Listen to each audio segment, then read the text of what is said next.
E aí, pessoal, beleza? Começando mais um Bate-Papo Ilustrado aqui. Hoje eu tô com o Afonso e a gente tem uma convidada muito especial, que é a Michele Alves, da Ubuntu. Ela vai falar pra gente um pouco sobre finanças para artistas independentes, artistas freelancers, um tópico que a gente recebe bastante pergunta e a gente não tem tanta propriedade assim para responder. A gente tem uma especialista aqui para responder as dúvidas de vocês sobre esse tópico que é muito importante, né? Saúde financeira é para todo mundo, afinal.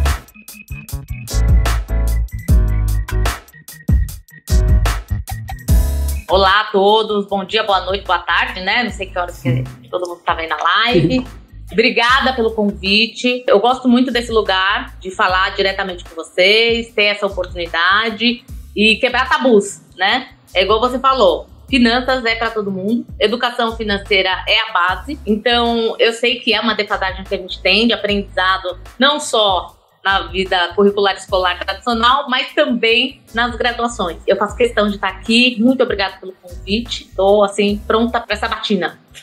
Bom, acho que antes de mais nada, Michele, você podia falar um pouco da sua história, né? Como que você caiu nessa especialidade, né? De falar de finanças para artistas, né? E um pouquinho sobre a Ubuntu também, de onde surgiu a ideia da Ubuntu. Bora! Vamos contar. Eu tenho uma média, assim, de 20 aninhos no mercado criativo. Sei no mercado criativo numa gravadora, com músicos, né? Já fazendo burocracia para eles, já tratando desse lugar. E depois fui diretamente para design gráfico, ilustração, para esse mercado. Sempre na área burocrática financeira, dando esse suporte para todo mundo.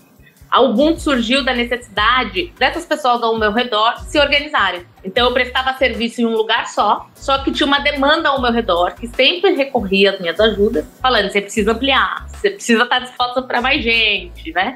E aí a Ubuntu em 2019 foi oficialmente aberta, com CNPJ e etc., prestando serviço para demais criativos. Além disso, a gente criou o curso da Ubuntu, que é o Finanças para Criativos, que a gente vai falar aqui também para a galera, que é um curso que também dá informações e de um jeito simples, direto, que o nosso objetivo é sempre o quê? Passar informações para vocês e vocês colocarem em prática, né? De uma maneira mais simples possível. Sim. A gente não quer que a informação seja engessada e que você saia com uma apostila sem saber o que fazer agora, né?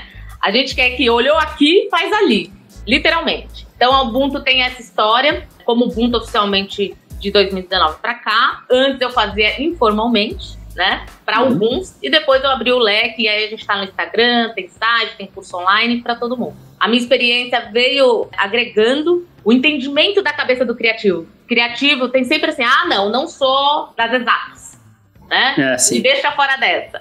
O criativo sempre vem com essa defesa, eu chamo de defesa, mas todo mundo é para exatas, porque todo mundo tem que lidar com dinheiro, né? Desde pequeno, quando você pega a sua primeira mesada, já é o seu primeiro momento ali de lidar com finanças. Então, não tem como fugir. E ainda mais você querendo ser autônomo, querendo ser freelancer, querendo ter vida própria, vida adulta, que eu costumo brincar. Você tem que lidar com seus números e com as suas finanças.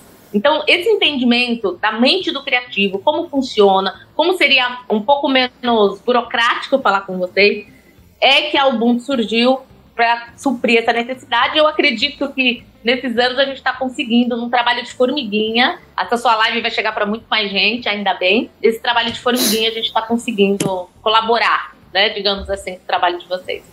Ah, que legal. Pra gente é muito importante mesmo ter essa visão focada no nosso mercado, porque o mercado criativo ele é um pouco diferente, tem as suas características, né, que são um pouco diferentes. E só para explicar pro pessoal, eu cheguei na Ubuntu porque eu tava num momento de dúvida, assim, eu precisava sair do microempreendedor individual, migrar para alguma coisa maior, né? Eu tava excedendo o limite dos ganhos do MEI, e aí, quando eu fiquei sabendo da Ubuntu, eu já fui procurar, eu achei a proposta muito legal, além de fazer o curso, eu já falei, a gente precisa levar esse conteúdo pro pessoal do Bate-Papo Ilustrado, porque eu tenho certeza que vai ser muito útil para muita gente. Então, a Ubuntu tem o curso, que eu tive acesso, a Michele cedeu para mim o acesso para poder dar uma olhada no curso. Eu achei muito legal, de verdade. A didática é muito boa, ajudou a tirar todas as dúvidas que eu tinha. Além disso, né, ter a Michele aqui para responder dúvidas específicas vai ser muito útil para a gente. A gente recebeu umas perguntas bem legais da galera. Mas antes de chegar nessas perguntas, eu tenho umas outras aqui também que não foi alguém específico que fez, são dúvidas que eu já ouvi muitas vezes as pessoas fazerem. Eu acho que a gente podia começar por essas e aí depois ir para as perguntas específicas. Fica à vontade, eu só quero fazer um adendo na sua fala, que é muito legal, né? Existem diversos tipos de consultoria, diversos tipos de curso, a internet está cheia de informação, mas o problema não é a informação que chega, é como você absorve essa informação. Então, a gente tem aí o São Google, digitou lá, dá a informação para você. Sim. O problema é absorver isso e como aplicar, tá? Sim. Então, eu acho que tá aí o diferencial da Ubuntu, dos nossos serviços para a área criativa. Então, eu sei que tem pessoas que atendem outros criativos e que fazem esse trabalho, mas depois o criativo acaba voltando em mim. Porque ele fala assim, olha, eu tive a informação, a gente falou alguma coisa assim, mas eu não entendi, não consegui aplicar, né? Então, eu acho que é aí que tá o pulo do gato, digamos assim, pra gente tentar sempre fazer um trabalho mais simples de colocar em prática, né? Então, acho que isso que você falou, de falar diretamente com o público de vocês, é nesse lugar, é nesse cuidado. Já chegou advogado, cabeleireiro, vários outros setores querendo a consultoria da Ubuntu. Mas, de fato, eu segmentei e falei, não, é aqui que eu vou, é aqui que eu quero ficar. Né? Até indico os profissionais, etc. Mas a nossa informação vai servir para muita gente, viu? É legal frisar sobre o curso também, né, que do conteúdo não é só a parte teórica, explicando cada um dos tópicos, também vocês oferecem alguns modelos de contrato, de orçamento, de proposta comercial, né, de controle financeiro, ferramentas, né? Eu acho que uma mão na roda muito grande até para quem está começando. Às vezes a pessoa pensa, vou investir num curso desse, mas do tipo, muitas pessoas que estão fazendo esse trabalho de ilustração, design, concept art e tal, já fica pensando, vou investir tantos R$1.000 num curso X lá de concept e tal, não sei o quê. É importante isso e você se planejar para isso é muito importante, mas às vezes é tão importante quanto é você fazer um curso ou buscar outras formas de aprender a lidar com o seu dinheiro, porque você sendo artista independente, você vai precisar desse conhecimento. É um conhecimento vital para você que é independente, não vai trabalhar empregado. Você tem que saber separar a vida pessoal da empresarial e tal. Então eu indico de verdade assim para quem tá começando, bacana, Leone, fazer um curso. E não, eu gostei muito. Eu gostei especialmente da didática, assim. Eu vi muitos conteúdos que eu já tinha tido acesso antes, mas acho que de uma forma bastante simples, assim, de uma pessoa que não é da área entender, sem querer desmerecer os outros professores, porque tem outros professores de áreas específicas. Eu acho que a Michelle explica muito todos bem com seus méritos. As partes dela. Sim. Não, acho que todos com seus méritos, todos com conhecimento, que podem até assistir o nosso bate-papo aqui e falar, eu explicaria diferente. Mas é isso, eu explico de um jeito que é melhor para o meu público, para o meu segmento, né? Então esse é o meu foco. E na Ubuntu vocês têm também consultoria, né? Que é diferente do curso, é uma coisa mais específica. Para quem você indicaria a consultoria? A consultoria é um trabalho que eu brinco que eu viro sócia não honorária. Porque eu não recebo salário, não tenho retirada de lucro. Mas eu dou a mão para o criativo durante 6 meses e faço toda uma caminhada de organização com ele da empresa dele, tá? Então a gente passa por todos esses temas que você viu no curso, só que eu vejo o seu caso específico, a sua empresa, a sua necessidade. Eu tenho esse olhar específico. A consultoria entra nesse lugar. Então eu tenho ex-alunos que falam, Michelle, eu fiz o curso, coloquei em prática, mas você pode só dar uma olhadinha para ver se está tudo certo? E aí quer esse aval, quer que eu fique caminhando ali. Porque no dia a dia acontecem coisas, problemas, atendimento, diversos, né, precificação, que vocês precisam de uma segunda opinião. E às vezes a pessoa é sozinha, não tem sócio, não tem um canal aberto de troca na comunidade, e aí acaba contando comigo. Claro que o meu trabalho é sempre forçar a comunicação entre os criativos. Eu quero que o Leone vire pro Afonso e fala, quanto você cobra nisso? Você já atendeu esse cliente? Ele é bacana? Como foi o tráfego? Essa é a minha intenção. Então eu não vou com respostas prontas, eu vou com o processo na consultoria, tá? Isso é bem importante deixar claro. Você quer, tipo, alimentar mais aquilo de tipo, existir um diálogo entre 2 profissionais da mesma área e, tipo, mostrar que, tipo, tá tudo bem falar sobre valores e, tipo... Super, né? A gente quer o quê, Afonso? Fortalecer o nosso mercado, fortalecer os criativos e educar o cliente. O cliente tem que aprender que aquele preço não é caro, não é barato, ele é justo. Só que como a gente vai fazer isso se você cobra 1.000 e eu cobro 3.000 no mesmo trabalho? Certo. certo? E a gente vai atender o mesmo cliente, vai agregar o mesmo valor para ele. Então, o que eu falo? Essa comunicação dá uma equalizada nessa precificação de vocês, né, para esse cliente. E aí esse cliente não vai escolher preço, vai escolher portfólio. Ele vai escolher a linguagem que ele quer usar no projeto dele. Com certeza. Né? O preço tem que sair da frente da escolha. O preço não tem que ser a prioridade da escolha do profissional. Inclusive, isso aí é uma coisa que eu sempre comento com amigos próximos, que tá tudo bem falar sobre valor, né? Porque, eu conheço muita gente que tem medo de trocar ideias sobre isso de finança, né? De valor, como que emite nota, qualquer outra coisa assim, parece que elas têm medo, às vezes, de perder o próprio trabalho, ou, parece que tem um pouco disso, sabe? Mas é realmente... É um tabu, né, que tem na um tabu, área. É uma insegurança. Mas assim, não é você compartilhar o seu valor que você vai perder o cliente. O que perde cliente é a qualidade de atendimento do começo ao fim. Sim. Isso que perde cliente. Não é valor. Por quê? Eu falar pra você meu valor, tem gente que eu falo assim, você não quer falar 3 mil, 2 mil? Fala faixa de preço. Fala, olha, eu cobro de 2 a 3. Você não precisa dar na mosca, né, os centavos que você cobra. Sim. Mas fale abertamente de valor. É importante, é saudável. Por quê? Essa mesma pessoa pode estar perdendo dinheiro.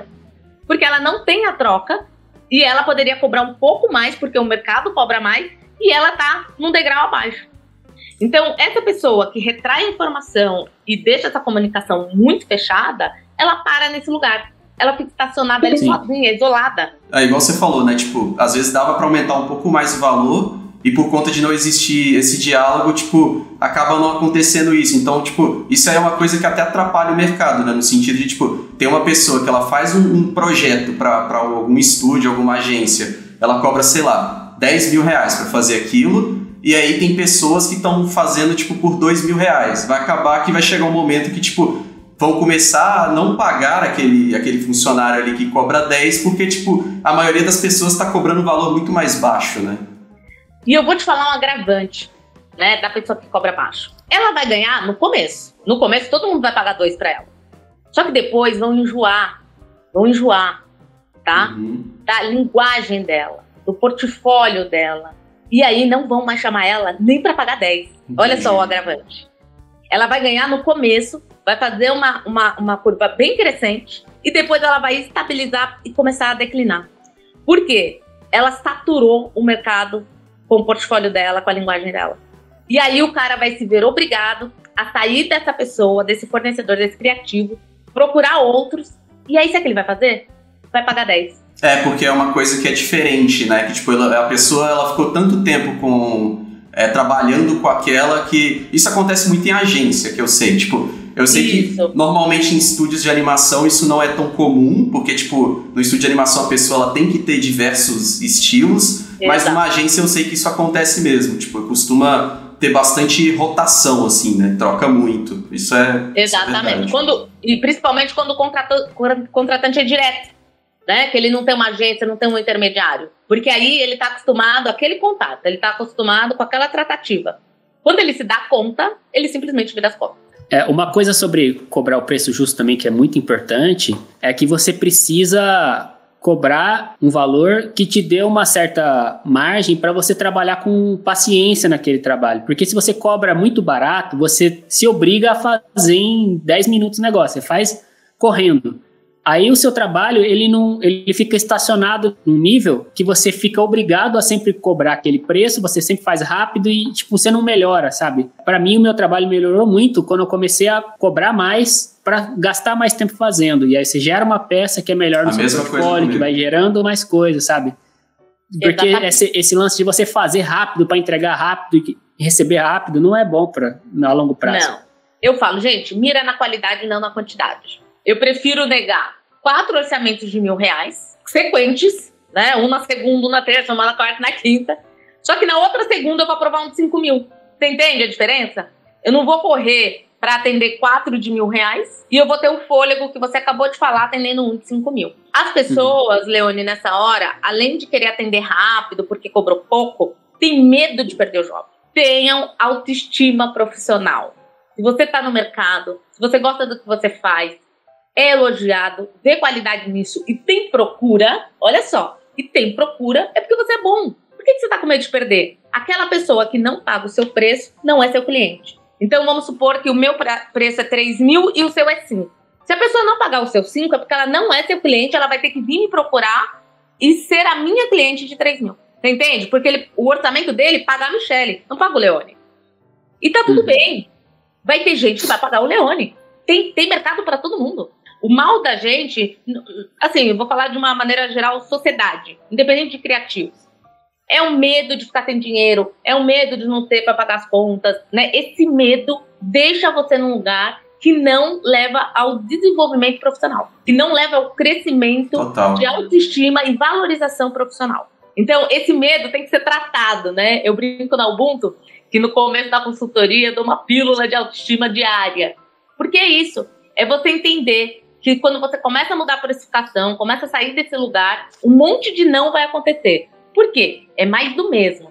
São os mesmos clientes atrás de você. Quando você subir a régua, você também vai subir a régua na prospecção. E aí sim, novos clientes virão para pagar a sua precificação, você trabalhar com mais calma e ter mais qualidade. O último adendo sobre essa questão é sobre você saber quanto se cobra no mercado, é que você vai saber se estão tentando te passar para trás, porque é muito comum a agência, eles têm lá um orçamento, budget de, sei lá, 100 mil reais numa campanha. Aí falar assim, vamos oferecer 1.000 reais para esse guri, ele faz? Às vezes ele faz. E a agência vai ficar com todo o resto. Então você saber como que são os preços praticados... Esse é o papel da agência, tá? Esse é o papel da agência. Lucrar, né? Intermediar e lucrar. Então, você acabou de falar tudo. O que eu quero dar um toque também sobre isso? Nós aqui estamos em lugares diferentes, territorial, né? No Brasil. E isso está fazendo muita diferença. A agência entendeu que o prestador de serviço do Mato Grosso, de Salvador, de Minas, é mais barato que Rio São Paulo. Então, o que eles estão fazendo? Indo atrás desses criativos, que vão ser metade do preço para menos, e entregar a mesma qualidade. Então, o mais importante também é a troca interestadual que eu peço. O cara do Rio vai dar informação pro cara de Salvador, que vai falar com o de Minas, que vai falar com o do Acre, e todo mundo vai se comunicar. Por quê? Imagina, né, a pessoa que quer fazer uma Ambev, ela cobraria 30 mil em São Paulo. Ela chega em Salvador querendo pagar 8, e o cara acha muito e aceita. Sim. Porque na realidade dele, aquele contexto tá bom.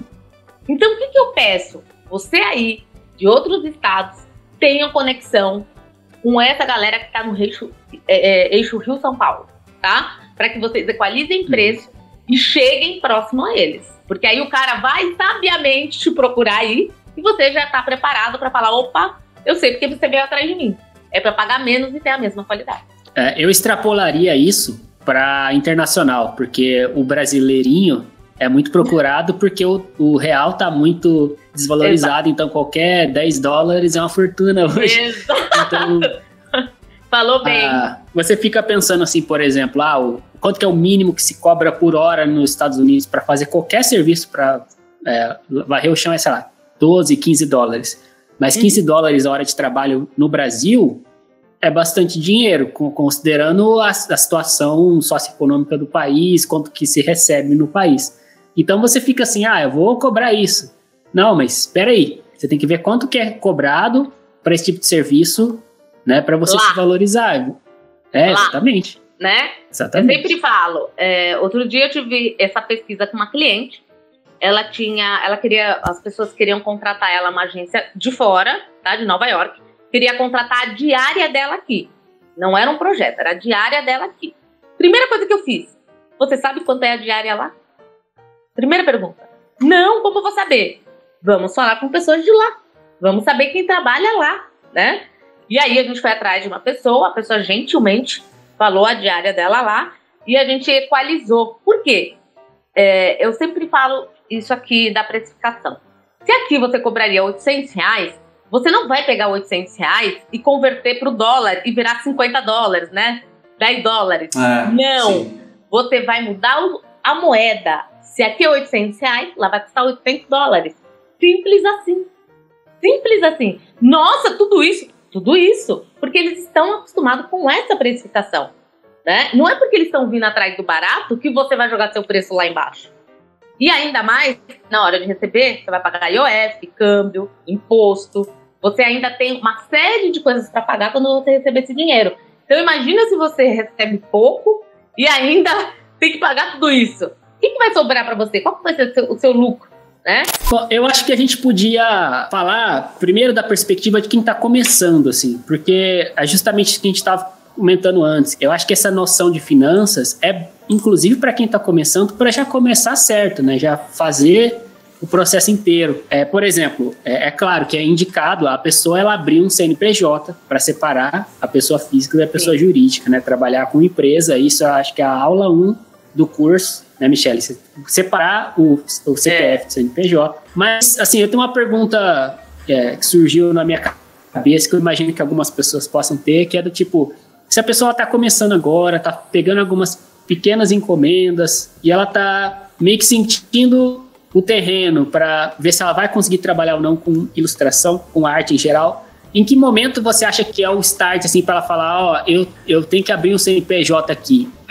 Ou você tem algum jeito, inicialmente, assim, da pessoa que não tem tanta certeza de continuar com o CPF? Como é que funciona isso? Que momento que ela começa a falar, aqui eu sou uma empresa, daqui para frente é levar a sério o negócio?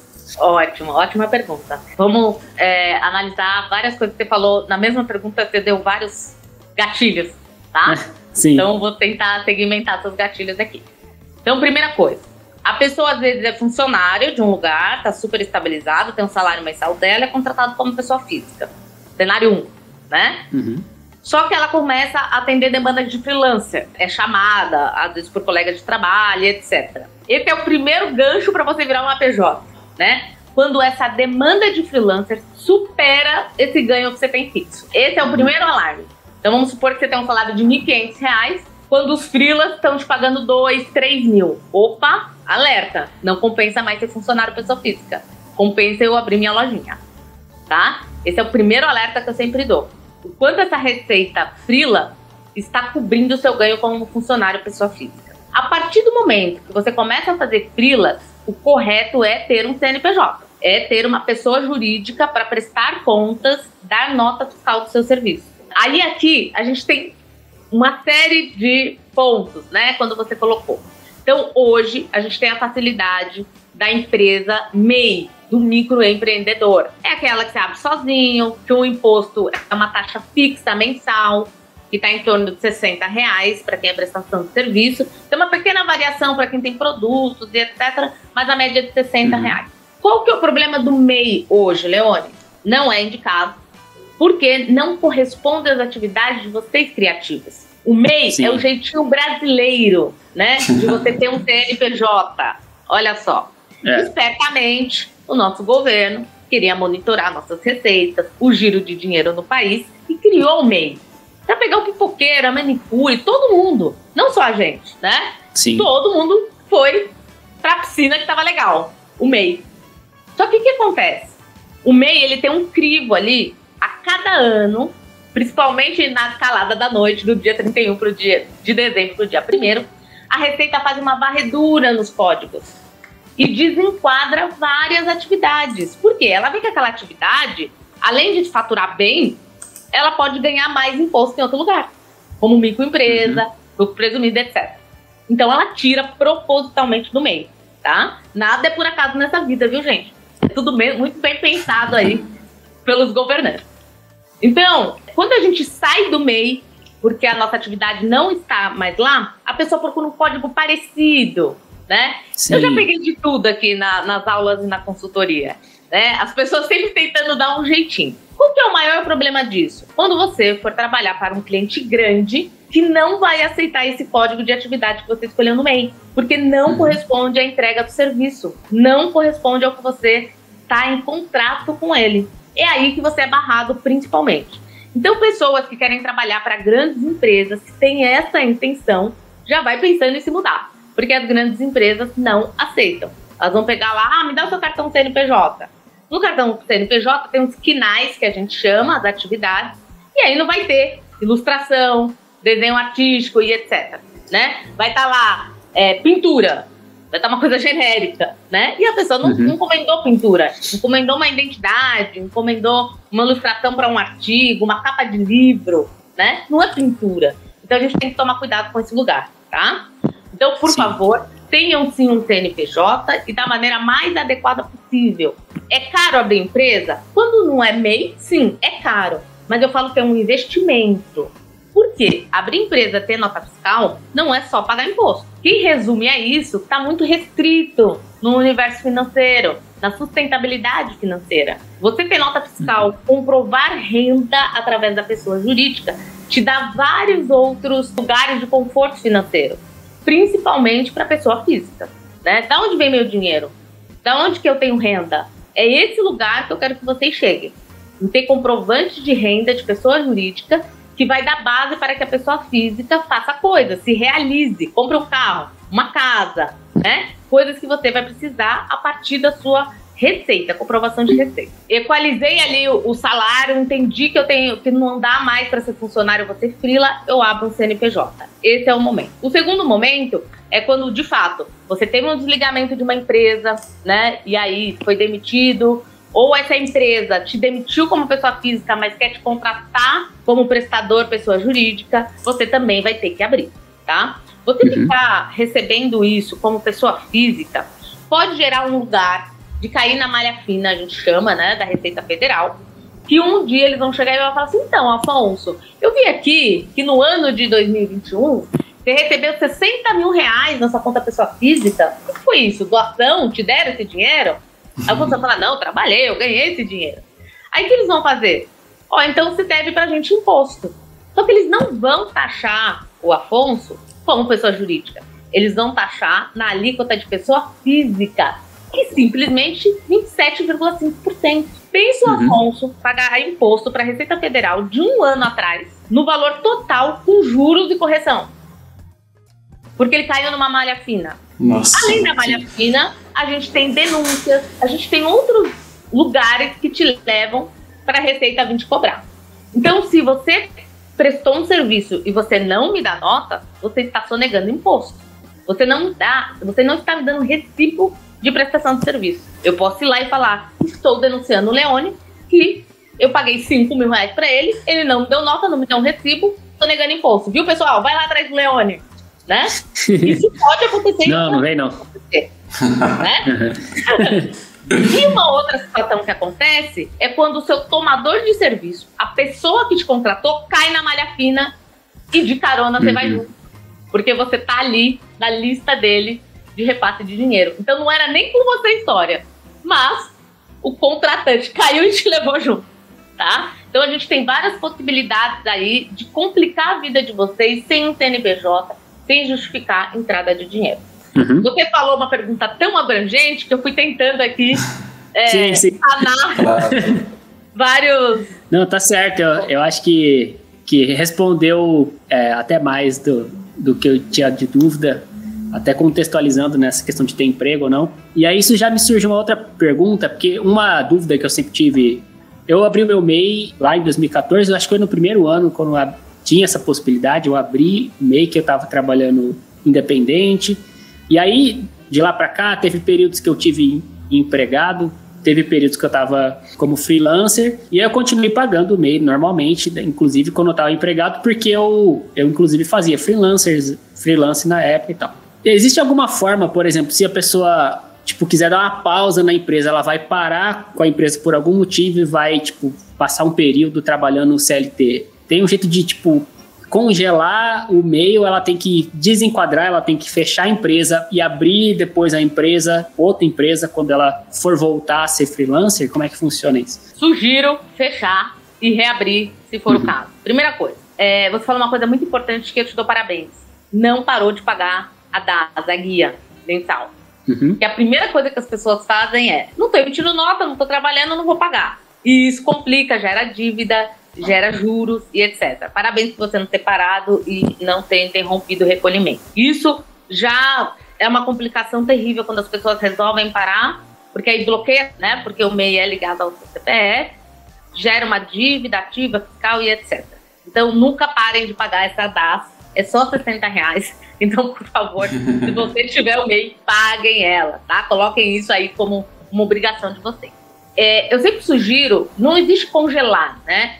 Tem a empresa inativa, que a gente chama. Quando você pega o cartão CNPJ de qualquer empresa, lá tem ativo ou inativo. Inativo é aquela empresa que não está faturando, não está rodando, etc. Mas tem um período, um prazo que a Receita fica de olho nisso. Vocês criativos, autônomos, freelancers, eu acho que não tem essa necessidade de entrar com inatividade de empresa, porque isso você tem que solicitar. Você tem que pedir, Receita, eu quero ficar inativo. Não é só parar de faturar, tá? O fato de você não ser MEI, ser simples nacional, alguma coisa assim, e não faturar, você não tem recolhimento de imposto. Então você não precisa entrar em inatividade, não precisa se preocupar com nenhum congelamento. Quem é MEI, mantém um pagamento, porque a gente não sabe se vai surgir um freela, alguma coisa, e você tem que emitir nota. Dá mais trabalho, sei lá, fechar e ter que reabrir, do que você pagar R$60 por mês e manter o MEI aberto, tá? Quem é simples nacional, não tem imposto a pagar, então deixa a empresa aberta. Só que tem obrigações mensais a cumprir com contabilidade e não deve deixar de cumprir só porque não está faturando. Então, aquele pessoal que é microempreendedor, limitada, tem algumas obrigações fiscais que devem ser resolvidas com o contador. Então, você não tem recolhimento, não tem imposto a pagar, mas o seu contador tem que mandar umas declarações para a Receita Federal. Algumas são mensais, trimestrais, semestrais e anuais. Tem esses prazos de envio. Então, dependendo do enquadramento da sua empresa, o envio vai ser mensal, trimestral, semestral e anual. Tá bom? Então, tem 2 lugares aí para ficar atento. Não é só não pagar imposto também.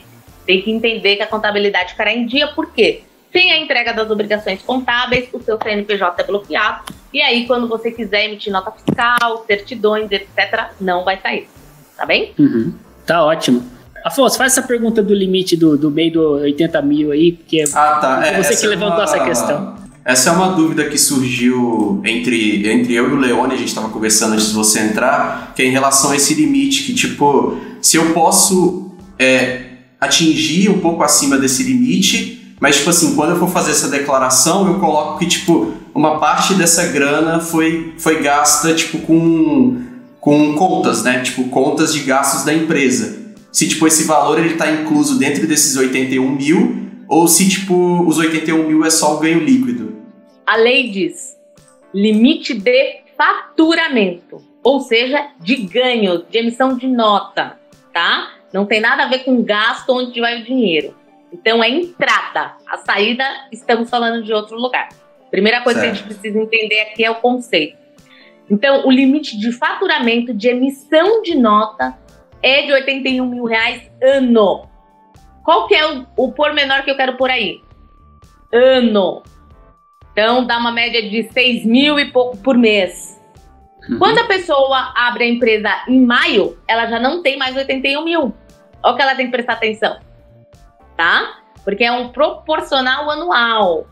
Então, isso no primeiro ano da empresa, no caso, né? No primeiro ano. Se a pessoa acabou de abrir a empresa, ela acha que ela tem 81 mil. Não, porque é proporcional ao ano, tá? Isso é muito cuidado, porque eu vejo gente ultrapassar o limite no primeiro ano de abertura por conta desse detalhe. E aí, eu chamo atenção para uma coisa. Tenham a consultoria de um contador pelo menos 2 vezes no ano para quem é MEI. Não é que você tem que ter um contador mensal, alguém para acompanhar você, não é isso. É um contador para você fazer perguntas e ver se está tudo bem pelo menos 2 vezes no ano. Quais 2 vezes no ano? Primeiro, nessa virada de ano, para ver se as suas atividades ainda são do MEI e se você não foi desenquadrado, tá? Porque para você ser desenquadrado, não vai chegar flores, motoboy, ninguém para te avisar. A Receita coloca lá na caixinha de comunicado do MEI, que você tem cadastro, lá tem um lugarzinho de comunicado da Receita, tá? Uma caixa de entrada. Lá a Receita fala: oi, Afonso, que legal, você ultrapassou o seu limite, você não é mais do MEI. Providencia a migração. Simples assim. Alguém olha esse lugar? Alguém sabe que esse lugar existe? Não. O pessoal só vai, né? Então, primeira coisa, saber se você ainda está no MEI e se você está enquadrado. Depois, tem esse momento de limite de faturamento, tá? Se você vê na sua projeção que você vai ultrapassar, mude antes. O problema é que para migrar não é assim. A gente tem períodos certos de migração, tá? Eu tenho uma cliente que está esperando janeiro para fazer a migração. Então a gente tem que entender assim, não é melhor botar o pé no freio abrir outra empresa, fazer essa análise antes e não depois de estourar a emissão de nota ou faturamento. Há quem diga, contadores, tudo bem passar 10%. Gente, cada um com a sua, né, decisão e a sua autonomia. Tudo bem passar se ninguém vir te cobrar. Mas eu já vi gente sendo cobrado retroativo, tá? Então, por favor, eu sou daquela certinha mesmo. Vamos fazer, pecar pelo excesso, né, do certinho, do que a gente pagar futuramente, tá? A gente vai falar aqui daqui a pouco, acho que de dólar, recebimento exterior, cai no mesmo lugar. Tá bem? Então, Afonso, respondendo a sua pergunta, é faturamento, é entrada de dinheiro, é emissão de nota fiscal. O que você faz com dinheiro, vai na declaração, mas é outro lugar que não tem a ver com o limite. Inclusive, no caso, se você tem... Porque o MEI ele pode ter um funcionário. Caso você pague uma pessoa para trabalhar com você, não importa, o limite não aumenta, o limite continua sendo de 80 e poucos mil. Exatamente. O que vai mudar? A prestação de contas. Você falar que esse 81 mil não veio pro seu bolso. 40 foi pro Leone e 41 ficou pro Afonso, vamos dizer assim, né? Mas no meio disso tem as DAS, pode ter um aluguel de escritório, a gente tem lá prestações de contas para fazer. Tem algum jeito de uma forma simples da gente conseguir responder a pergunta que acho que muita gente que trabalha com o MEI deve ter, na hora de fazer declaração de pessoa física, o que ela precisa declarar e como que ela faz essa declaração? Porque assim, no seu curso você fala, né, o curso da Ubuntu, você fala que é muito importante você ter separado essas contas, né, de pessoa jurídica e pessoa física, e você inclusive se pagar um salário, né, e deixar tudo certinho, como se você contratasse você mesmo. Exato. Então assim, você já tem uma resposta meio que dada nesse sentido, mas no caso que a pessoa trabalha com MEI, ela não faz isso ainda, ela recebeu lá 50, 60 mil no MEI. Como que ela declara isso no imposto de renda dela? No imposto de renda, a gente tem os rendimentos, né, que você vai colocar via CNPJ-X, recebi 81 mil reais como pessoa física, normal. A gente tem que fazer as duas declarações, a do MEI e da pessoa física. A gente tem esse problema também, ainda bem que você falou, que tem gente que acha que fazer na do bem não precisa da pessoa física, ou fazer na pessoa física não precisa na do MEI. A gente precisa das duas. Em caso de dúvida de preenchimento, fale com o contador para te ajudar. Mas é super simples. Rendimentos da pessoa jurídica de número XXX CNPJ que pagou a pessoa física tal. Mesmo que seja todo o montante, tá? A gente sabe que não é todo o montante porque você pagou pelo menos a DAS do ano. Então, vamos supor que deu R$600 no ano, R$700. Você vai abater isso para pôr nos rendimentos que você teve. Tá? Não esquecer que você tem, pelo menos como despesa da empresa, o próprio DAS. Tem gente que só transfere um valor. Gente, tenha pelo menos a compensação do DAS, tá bom? Porque é uma despesa da empresa e não sua. Bem? Eu acho que até para complementar, claro que no curso você tem isso muito mais explicado com as tabelas e tal, mas eu acho que uma dica geral, simples para todo mundo é o lance de você separar quais são os custos de manutenção da empresa, porque quase todo mundo tem que pagar um software ou tem que comprar um equipamento, um negócio que é do trabalho. Você já tendo isso separado, e às vezes até, por exemplo, vai fazer uma compra online de uma coisa que é para a empresa, você compra com a nota do CNPJ, porque você já deixa separadinho, e aí já não gera esse problema na hora que você vai declarar num CPF, que você recebeu um monte de dinheiro, que na verdade você não recebeu, você gastou o dinheiro. Você já gastou e tem como comprovar, porque tem uma nota fiscal para o seu CNPJ. Né? Agora, sem nota fiscal, fica difícil a gente comprovar. Esse detalhamento, gente, de comprovação no imposto de renda da pessoa jurídica, ela se dá com microempresa, EPP e etc. O MEI é muito mais simples, tá? Não fiquem preocupados quem é MEI. Não fiz isso, não fiz aquilo. Calma, tá? Vou acalmar o pessoal aqui, que acabou de entregar a declaração, né? A gente teve aí recentemente a entrega. Então, calma. Quem é MEI é mais simples a declaração de quem é limitada e etc.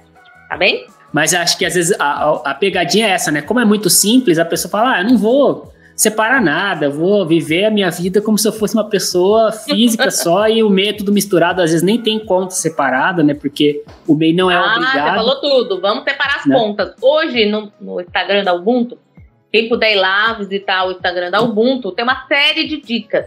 E eu vivo repetindo essa dica. Separe pessoa física da jurídica e já na porta de entrada, que é a conta corrente. Cada um com a sua conta corrente. Porque aí você entende se você tem lucro, né? Se você tá pegando tudo, fazendo aquela varredura, não deixando nada para a empresa.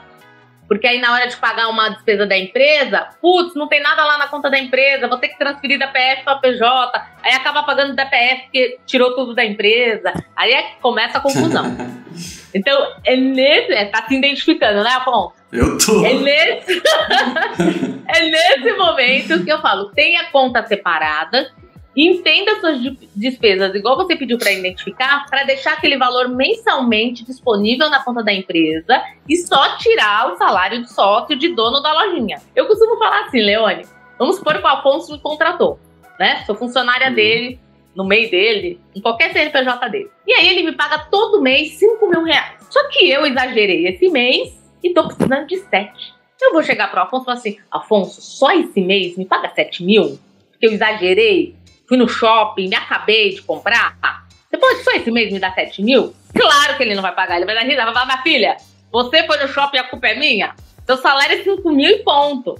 É assim que o empreendedor, freelancer, criativo, que são vocês, tem que se enxergar. Não é porque você enfiou no pé na jaca que a PJ vai pagar o pato, né? Então o que a gente quer? Tenha essa constância de retirada de salário fixo para que você tenha essa organização da PJ e, consequentemente, na pessoa física. Porque não é o quanto eu quero ganhar, é o quanto a minha empresa fatura e pode me pagar. Se você quer ganhar mais, fature mais, trabalhe mais. E não deixe a empresa nesse lugar, né, de nunca ter caixa, de nunca ter reserva, de nunca ter respiro. Tá bom? Bom, eu acho que a gente pode emendar, talvez, com as perguntas. Você podia ler pra gente, Afonso, as perguntas ali do Júlio de Carvalho. Ele fez várias perguntas. A primeira dele foi essa: como retirar o dinheiro da minha conta PJ para a PF? Tem alguma maneira específica ou é uma transferência normal, sem maiores complicações? Isso vira lucro presumido ou é algum tipo de salário que eu mesmo me pago? Gente, Júlio, socorro! Tô preocupada com você. Uma mistureba de informação. E é normal. Tá tudo bem. Ainda bem que estamos aqui. O que acontece? Primeira coisa, transferência normal, né? Quero pegar 1.000 da PJ, pôr 1.000 na PF, faço um Pix, tá tudo resolvido. Qual que é a delicadeza nisso? Que você fala que é lucro presumido. Gente, calma. Lucro presumido não tem nada a ver com isso. A gente está confundindo a nomenclatura do tipo de pessoa jurídica. Olha que loucura. Enquadramento fiscal com retirada de lucro. Tá? Então, quando o sócio tira dinheiro da empresa e não é salário, não é prolabore, chama retirada de lucro. Essa é a nomenclatura, ou distribuição de lucro, ok? Você é sócio sozinho mesmo, unipessoal, não tem problema, tá bom? Mesmo que você não tenha uma segunda pessoa na sociedade. Agora, lucro presumido, isso não tem nada a ver com essa transferência. Aí a gente já tá falando de tipo de pessoa jurídica e enquadramento fiscal forte. Isso é lucro presumido. Lucro presumido, detalhando um pouco mais, é o tipo de enquadramento fiscal que você vai ter na hora de recolher imposto. Então, quando a gente está falando aqui, uma pessoa que é MEI, uma pessoa que é simples nacional e uma pessoa que é lucro presumido. É nesse lugar que a nomenclatura lucro presumido entra, tá bom? Não é na distribuição de lucro ou retirada do sócio que a gente chama. Então, quando você for fazer a transferência, é um Pix normal, e aí você nomeia isso. Isso é o seu prolabore, seu salário, ou é sua retirada de lucro, distribuição de lucro, tá bom? Essa é a nomenclatura correta aí pro Júlio trabalhar essa dúvida dele. Uma coisa que eu aprendi, Michele, que eu tenho feito agora, né, mais recentemente, que eu migrei do MEI pro ME, organizei um pouco mais a vida, é que você vai se pagar um salário, mas só que se você colocar um valor alto do seu salário, você, no fim das contas, vai ter que pagar, esse valor vai gerar um imposto de renda, né, na sua pessoa física, e também você tem que pagar uma contribuição mensal ali do seu salário que você pagou para você mesmo, né? Eu não sei se eu tô sabendo explicar direito. Eu vou organizar. Não é porque você coloca lá, tipo assim, qual que é o melhor jeito? Qual que é o jeito ideal? Por exemplo, digamos que eu queira receber 5 mil da minha empresa. Eu pago uma parte de salário e outra parte como lucro isso, de sócio? Bem. Como que eu distribuo isso? Muito bem. Obrigada pela pergunta. É o seguinte, eu falo que você pode ter o Prolabore, o salário, né, para quem é microempresa, EPP, não estamos falando de MEI. A gente tem que ter um salário que a gente chama de Prolabore e que sobre esse salário vai ter o recolhimento do INSS. É esse imposto que você está me falando, tá? O INSS é aquele nosso sonho de consumo brasileiro de ter aposentadoria, né? De ter um dia, um lugar ali para dormir tranquilo. É esse lugar. Vamos supor que você quer ganhar 5 mil de salário todo mês. Pegue um salário mínimo, faça como Prolabore, tá? Pague esse INSS sobre um salário mínimo. Hoje acho que tá R$133, se eu não me engano, a guia desse um salário mínimo, tá bom? A diferença, que vai ser aí uns R$3.800, alguma coisa assim, vira distribuição de lucro mensal. Então, todo mês, você vai fazer 2 transferências para sua conta. Uma no valor de um salário mínimo e a outra da diferença para complementar os 5 mil. Só que na nossa cabeça criativa, a gente vai entender que os 2 juntos é o nosso salário mensal. Sim. Um como Prolabore, justificando o INSS, e o outro como distribuição de lucro, tá bem? Quem tem contabilidade, o contador vai saber dessa diferença e vai contabilizar dessa maneira, tá bom? Sim, tá ótimo. Aí no caso do INSS que você recolhe, ele vai te dar direito à aposentadoria, mas referente ao salário mínimo. Tem isso também. Exato, proporcional ao salário mínimo. O que eu falo desse lugar, gente? No Brasil de hoje, tá? Vamos parar de sonhar, vamos acordar com o nosso atual presidente, etc. No Brasil de hoje, eu falo que só compensa se você tem planejamento real de usar isso. Mulheres, querem ser mãe? Querem licença maternidade? Querem garantir esse salário mínimo como salário maternidade? Paguem a contribuição. Ok? E quando você for mãe, você vai ter lá esse salário mínimo como salário maternidade. O governo vai te dar esse benefício, tá? Para ele te dar esse benefício, você tem que ter um tempo mínimo de contribuição. Não é do dia para a noite. Tem gente que quer pagar a hora que o bebê nasce. Não, tem que começar a pagar antes, tá? Senão você não tem o benefício. Segundo momento, auxílio doença, né? Então tem gente que fala, eu prefiro pagar porque se eu tiver uma doença grave, eu entro com pedido de auxílio doença. Ok, pague também. Quem não tá em nenhum desses 2 lugares e não tá acreditando muito na nossa previdência, que vai ter uma aposentadoria, eu prefiro que se sua empresa, no enquadramento dela, não tiver obrigatoriedade de ter Prolabore, você pegue esse dinheiro e invista. Vá numa corretora e faça investimento, tá? Não pague para a Previdência, porque isso vai te gerar muito mais lucro, ok? Então, assim, só pague Previdência se dentro do seu planejamento de vida pessoal você for fazer uso disso, tá? Eu não sei, gente, outro dia eu entrei, tem um site, Leone, que chama Meu INSS, que você entra lá e pode simular sua aposentadoria. A minha eu já desencanei, né? Porque eu vou estar morta e não vou me aposentar. Quem quiser fazer a mesma brincadeira, entre lá no Meu INSS, se cadastre e faça essa continha. Quanto é um simulado que tem lá aberto, qualquer um pode fazer. Quanto que eu tenho que colaborar e que dia, que ano eu vou conseguir me aposentar? E aí ele te fala por contribuição ou por idade, quando que vai ser. Bom, o Gus tem uma pergunta aqui, é o seguinte, ele tá um pouco, a pergunta do jeito que ele formulou tá meio confusa, mas como ele falou direto pra mim, eu vou traduzir. Ah, que bom! Ele começou a trabalhar agora, no mercado de trabalho, e ele abriu um MEI, né, pra trabalhar como pessoa jurídica, prestar serviço pra uma empresa que tá fazendo um jogo. Então ele tá prestando serviço, emitindo nota, tudo normal. Só que tem uns amigos que estão produzindo um jogo, um outro projeto, né, que ele está envolvido também. E aí ele ficou em dúvida sobre se tem um problema ele estar envolvido em um outro projeto como pessoa física e ele está prestando serviço como pessoa jurídica para outra empresa. Ele tá meio confuso. Assim, já posso adiantar aqui, o certo, né, teoricamente, é o PJ, ele é uma empresa, então ele presta serviço para outras empresas. Né? Nesse caso dele... Ou pessoas físicas também. Isso, pessoas físicas também. Né? Então, nesse caso, eu imagino ele possa, inclusive, usar o PJ dele para prestar serviço para os amigos dele. Não tem por que ele fazer isso como pessoa física, né, Michele? Vamos lá, vamos esclarecer o Gus aí, porque, né, dá um nó na nossa cabeça. Então é o seguinte, imagina que ele é jovem, por isso que ele começou agora e etc. Então já vamos arrumar a casinha na entrada, né? Já vamos organizar agora. Como pessoa jurídica, ele pode prestar serviço tanto para outra pessoa jurídica como pessoa física, tá? Não tem problema. Ele fala que ele está empregado como PJ. Essa é a nova moda do brasileiro, né? Você continua sendo empregado, só que você não tem os seus direitos de pessoa física, né? Porque você virou um PJ. Depois eu tenho umas dicas sobre isso para vocês. Então, tudo bem ele ser PJ e trabalhar com outro grupo, em outro lugar. É igual a gente fala, eu sou freelancer. Ele, como PJ, ele não é empregado, funcionário de ninguém. Ele é prestador de serviço. Olha só a diferença. Ele é prestador de serviço e deve ter até um contrato de PJ para PJ. Se não tiver, já está errado. Por quê? A partir do momento que ele sentou naquela cadeira e a pessoa começou a exigir horário de trabalho, horário de almoço, não pode faltar, não pode ir no médico. Opa, eu sou seu funcionário, eu não sou seu prestador de serviço PJ.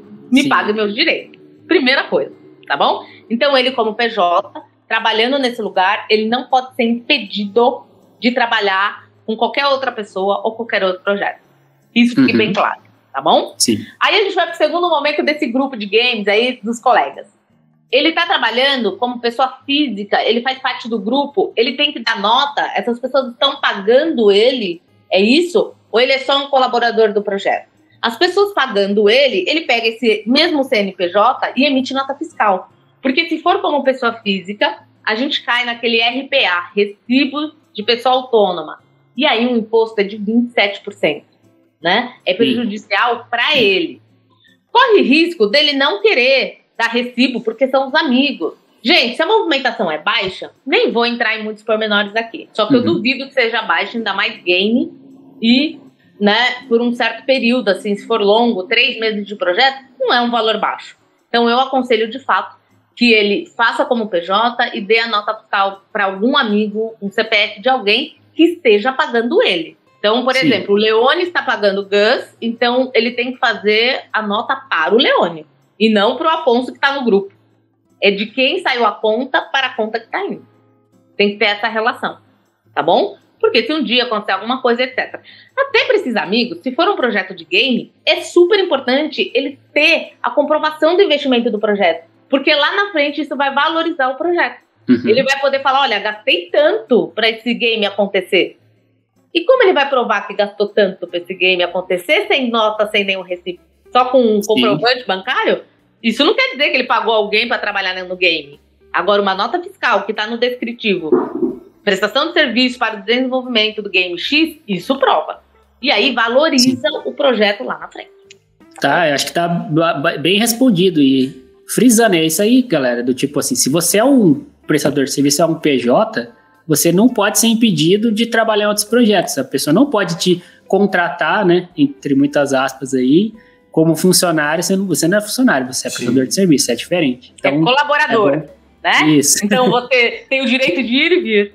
Você tem aí as suas decisões. Claro que ninguém é irresponsável, ninguém vai faltar com a responsabilidade. Mas a outra pessoa tem que se tocar que não está mais naquele mesmo lugar, né? De CLT, que é a nossa antiga CLT aí, que dá saudade, né, para muita gente que tinha o fundo de garantia, férias, 13º, né? Vale refeição, vale transporte, convênio.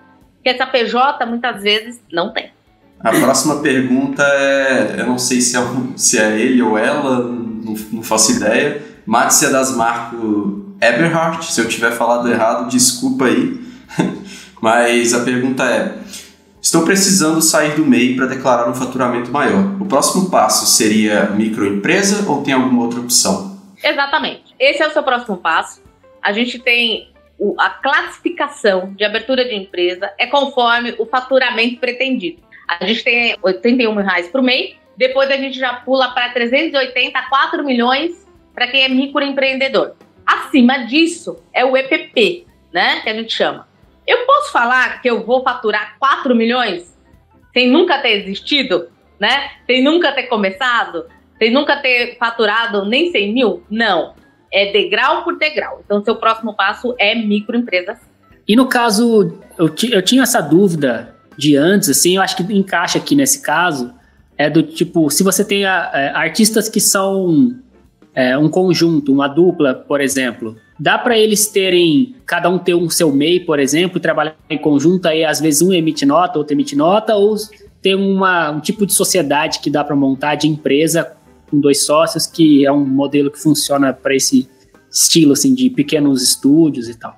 Eu sempre trago humor, viu, gente, para as conversas, pra gente, tá certo, né, sair desse lugar. Uhum. Então, assim, a gente vai brincar de ser sócio ou a gente vai ser sócio de verdade? Uhum. Essa é a minha pergunta, Leone. Se a gente vai brincar de ser sócio, eu fico aqui no meu quadrado com o meu CNPJ, você com o seu, a gente vai fazendo esse revezamento, dividir o lucro quando possível, ok? Uhum. Agora, se eu quero uma sociedade de verdade, abrir a minha lojinha em parceria com alguém, assumindo todos os riscos, olha a palavra, riscos, ser sócio é um casamento, dá problema, dá discussões, tá? Dá divórcio, tudo igual. Se eu quero ir para esse lugar, você abre sim uma sociedade limitada, tá? Que a gente chama. É o tipo de pessoa jurídica para quem quer ser sócio. E aí você faz uma minuta contratual, onde cada um vai ter 50% das cotas, vai ter lá um capital inicial, né, de giro para vocês trabalharem. Aí a gente está virando uma lojinha de verdade com sócios.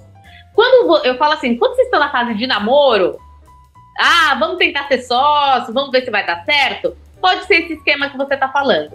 Só que eu ainda acho um risco, porque a atividade do MEI não corresponde ao que vocês fazem, tá? Vou sempre bater nessa tecla aqui. Então, podem sim fazer isso, naquele namorico de vamos ser sócio ou não, só que uma hora isso vai ter que acabar. Não pode ser para sempre, tá? Eu já vi 2 microempresas, tá? Eu já vi isso. E aí serem sócios. Também funciona. Só que aí a gente tem um outro tipo de acordo, né? Que pode ser feito por um contador ou um advogado, ou simplesmente a palavra de uma pessoa para outra, que aí eu já acho arriscoso, né? Vou até inventar minha palavra aqui. Por quê? Hoje tá tudo bem, amanhã pode não tá. E aí onde tá nosso combinado que não tem um papel? Sim. Tá? O perigo tá sempre nesse lugar. Na mudança de humor, né? Nós mulheres que temos TPM, amanhã eu não quero mais ser sócia do Leone, então tá cheio do Leone. Aí como que vai ser se a gente não tem um combinado, né? Então é importante ter papel, ter combinados. Se vocês forem 2 CNPJs, não tem problema. Faça um termo simples dos acordos que vocês vão ter, todo mundo assina, com testemunha para ter validade e toca o barco. Se um dia resolver ter um CNPJ só, melhor ainda para a gestão e administração dessa empresa. Porque aí eu não vou ter 2 contas correntes, eu não vou ter 2 fluxos de caixa, eu não vou ter tudo em dobro, eu vou ter um lugar só. Tá ótimo. Tá respondido. Bom, daqui a gente vai para... Eu vou ler aqui a pergunta do Alan, que inclusive é um outro amigo meu. Abraço pro Alan. Ele falou o seguinte: como artista freelancer, tem dificuldade para aumentar o valor com o mesmo cliente. Como fazer isso sem correr o risco de perder esse cliente? Ó, já vou começar pelo fim. Ninguém perde cliente, né? Vamos lembrar disso. Se o cliente não te paga, ele não é mais seu cliente. Porque você tem o seu valor. Preço é uma coisa, valor é outra. Que fique bem claro aqui na nossa conversa. Estou falando de valorização profissional, do investimento que você fez até hoje, de estudos, cursos, técnicas, experiência, para ser quem você é. Isso leva a uma valorização profissional. Aí depois você coloca um preço, certo? Se esse cliente não paga esse preço, ele não é seu cliente. Primeira coisa. Tudo no Brasil aumenta. Tudo, né? Eu acho que em qualquer lugar aqui, a gente vai no mercado com R$50, eu voltava com 3 sacolinhas, hoje eu venho com 1 e olhe lá. Sim. Literalmente assim. Então, por que o seu preço não vai aumentar? Porque esse mesmo cliente não vai entender que você corrigiu o seu preço. Gente, mais que normal, né? Ele também tem contas a pagar, ele também vai no mercado, então nem precisa justificar muito pro aumento, né? É só falar que você tem vida. O lugar é fazer escala de aumento. O problema é quando você cobra 1.000 da pessoa e quer ir para 3.000. A pessoa não vai entender. Meu filho, você triplicou da onde? Você tá louco? Né? Então a gente tem que fazer escala desse aumento gradativo, ok? Faça um planejamento para que esse cliente, ele vai saber que você está aumentando, mas degrau por degrau, de grão em grão, e não um tiro só. Quando a gente aprende a precificar, normalmente no curso, na consultoria, tem esse choque. Michele, ninguém vai pagar mais esse preço. Calma, vamos pegar esse cliente pela mão e vamos trazer ele aos poucos para essa nova precificação. vai ter uma hora que ele não vai mais fazer parte e tá tudo bem. Então, o que eu falo? Vai aumentando. A gente tem a calculadora online de correção de valores, viu, gente? A gente tem essa ferramenta do Banco Central. Você pode ir lá e corrigir o seu preço por lá. E você pode falar para o seu cliente, olha, eu estou corrigindo de acordo com o IGPM, de acordo com o IPCA. E você vai fazendo essa correção gradativa até trazer ele para a realidade que você quer. Sim, é porque se você ficou, por exemplo, 5 anos cobrando a mesma coisa, você está cobrando menos, basicamente. Tá defasadíssimo, né? O que a gente comprava em 5 anos atrás e a gente compra hoje? Pois é, eu acho que assim, o termo que a Michelle usou, que é o cerne da questão aí, é o valor, né? Você saber valorizar o seu trabalho e se eventualmente o cliente não puder mais pagar, né, o valor que você merece, você pode procurar outros clientes. Eu acho que a gente tem que perder esse medo de ficar sem cliente, porque se a gente investir no nosso trabalho, o trabalho for bom, os clientes aparecem. Isso é a verdade, assim. Se o seu trabalho ele tá bem posicionado no mercado, cliente não falta. Não falta, gente. E é o QI, né, que faz essa corrente. Tem o QI, a indicação, e tem a vitrine, né? A pessoa vai ver aquilo postado e vai falar, caraca, que lindo, quem fez isso? E vai querer saber a autoria e vai atrás de você. Né? Ela pode ter relação nenhuma com o contratante, não foi um QI, mas ela viu o resultado e quer saber quem fez. Ela vai vir atrás de você. E uma outra ponta da prospecção, que eu falo que é a prospecção ativa, é você mostrar o seu trabalho. Quem não é visto não é lembrado. Então, mostre o que você faça em tempo real. Aquela pessoa que tem uma página no Instagram e postou lá em 2020, esquece, né? Prospecção zero. Então, inclusive, tem uns amigos aí que às vezes eu quero indicar para trabalho.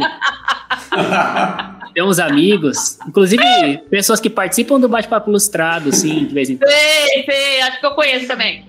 Que aí você... Não tô nem falando do Afonso especificamente, é o Vitor.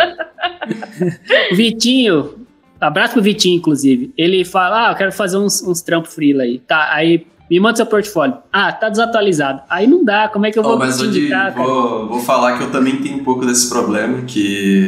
né, Afonso? Que eu não atualizo rede social, só que quando eu vou mandar pra empresa, eu tenho um portfólio fechado. Aí acontece isso de que, tipo, tem trabalhos que eu não posso divulgar publicamente, então eu tenho um site fechado, às vezes eu upo um PDF, eu mando um PDF e aí, tipo, as empresas elas vão sempre ficar sabendo, mas o público, tipo, amigos, essas coisas, ninguém fica sabendo dos últimos trabalhos, entendeu? Tem isso é muito importante. No mercado, né? Tem um sigilo do que a gente pode ou não pode divulgar de trabalho. Isso eu super entendo, Afonso. Mas lembre-se que quando eu indico alguém, a primeira coisa que eu faço é ir na internet e ver aquela pessoa. Concordo. Sim. E aí eu dou um Google com seu nome, alguma coisa assim. O que vem? Instagram, site, LinkedIn? Eu vou clicando em tudo porque eu quero ver seu trabalho. Aí eu chego lá, não tem o que me falaram, o que me contaram, o que indicaram. Você entende o problema? Entendo. Então, assim, eu não acredito que seu portfólio seja 100% proibido, 100% sigiloso. Então, eu acredito que você pode sim pôr uma parcela aí para o público ver, seja a família, amigos ou possíveis contratantes, tá? Você tem que estar online e 100%, não esse 50% para 40%. Para que você seja anotado no mercado de trabalho e faça a diferença. Certo. Vamos até anotar isso aqui. Isso é bom. Isso é uma informação importante. Eu tava literalmente, cara, vou só pegar trabalho, não vou mais postar, eu tava literalmente para esse lado. Não, mas é porque assim, a gente tem também vamos dizer assim, uma deep web dos trabalhos que eles vão acontecendo, tem indicações e tal, que rola, assim, se você já está relativamente estabelecido, você tem seus contatos, clientes, o trabalho ele vem mesmo que você não tem uma grande presença online. Exato. Mas eu acho que é importante pensar a longo prazo também, né, de você construir, às vezes, novas possibilidades de estando na internet, por exemplo. Eu tenho aqui minha rede de contatos, o Afonso, o Doug, os amigos e tal, que a gente pode se indicar. Mas eu tendo um ArtStation, por exemplo, o site ArtStation, bem colocado lá o portfólio bonitinho, eu posso receber um cliente lá da Suécia, sei lá, que nunca ia ver o meu trabalho de outro jeito, né? E às vezes pode ser um projeto super legal e tal. Então, eu acho que presença online é importante, né? Você falou um lugar muito importante, Leone. Primeiro, eu não acredito que o Afonso quer passar o resto da vida onde ele tá, como ele está hoje. Primeira coisa. Eu acredito que ele mira coisa melhor e quer chegar em algum lugar. Não, total. Quando a gente mira esse lugar, a gente tem que fazer o caminho acontecer, né? A gente tem que ir abrindo portas, janelas. A gente tem que fazer isso. Ninguém vai fazer por nós, certo? Primeira coisa. Segundo, ele tem esse problema, só que eu vou fazer uma pergunta, Afonso. Você tem 2 perfis, um profissional e um pessoal? Tenho. Eu uso...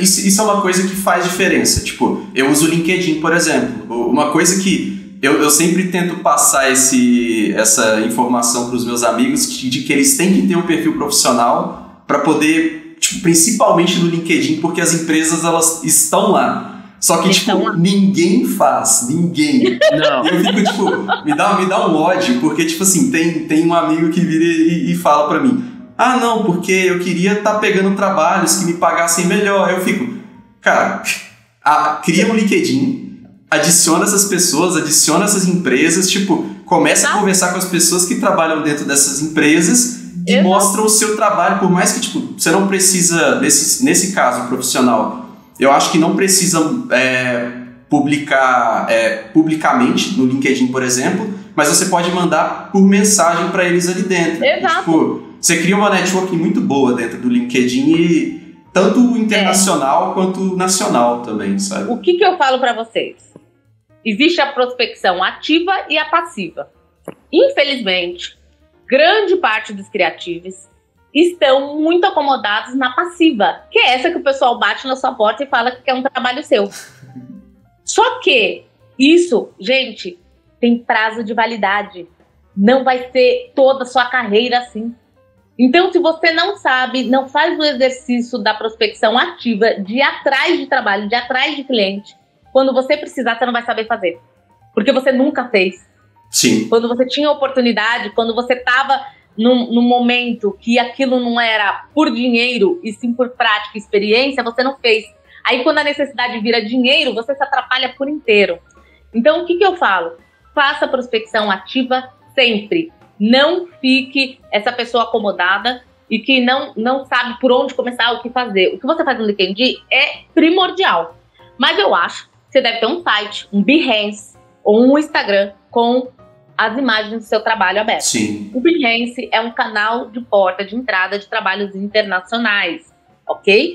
Quem quiser pegar trabalho da gringa, igual vocês falam, por favor, coloque no Behance o trabalho de vocês, que lá tem vindo muita coisa internacional. No nosso caso, assim, do tipo de ilustração que é mais comum para o público do Bate-Papo Ilustrado, justamente porque a gente do canal, né, faz esse tipo de desenho, que é mais voltado para games e arte para entretenimento, série, filme e tal, ArtStation é o canal, assim. Behance funciona também, mas o Behance ele tem uma pegada mais design gráfico, ilustração editorial e tal. Que, se seu trabalho tem essa pegada, o Behance é o canal. Exatamente. Mas se você quer focar, por exemplo, game art, card game, coisa assim, splash art, o ArtStation é o caminho, que lá vem muita coisa. Vamos entender assim, né? Que tem o nosso segmento criativo e tem os nichos, né? Os pequenos nichos. E aí a gente tem que entender qual canal o meu cliente fala. Onde ele tá? Ele tá no LinkedIn? Ele tá no Behance? Ele tá no ArtStation? Onde ele tá? Você tem que fazer essa leitura e prospectar nesse lugar. Senão vai vir o cara que não te paga, o cara que não sabe passar briefing, o que não vai gostar do resultado porque não era bem aquilo que ele queria, né? As consequências serão outras. Eu acho que entender o lugar onde está o seu cliente é muito importante mesmo.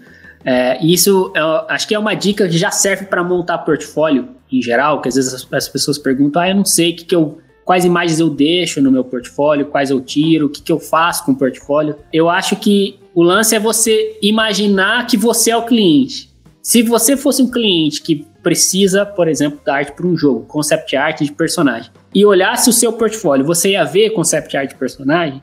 Ou não? Você ia ver uma paisagem, você ia ver uma caixa que você desenhou. Aí você vai desenhar um monte de coisa, um logo, um mascote, tipo... Não tem unidade seu portfólio, o cliente não vai te contratar porque você não sabe para onde você está mirando, né? Então tem a unidade, objetividade é importante, né? Tem a unidade, a objetividade, tem a narrativa, né? As pessoas têm que entender que o portfólio tem que falar por si só. Porque não tem uma vozinha contando aquela historinha para a pessoa que está visualizando, né? Sim. Então, às vezes eu pego o portfólio, tem um monte de imagem, eu não entendo metade do que foi feito. Se aquilo era uma marca, se aquilo era uma instalação, se é um game. Gente, o que você fez aqui? Né?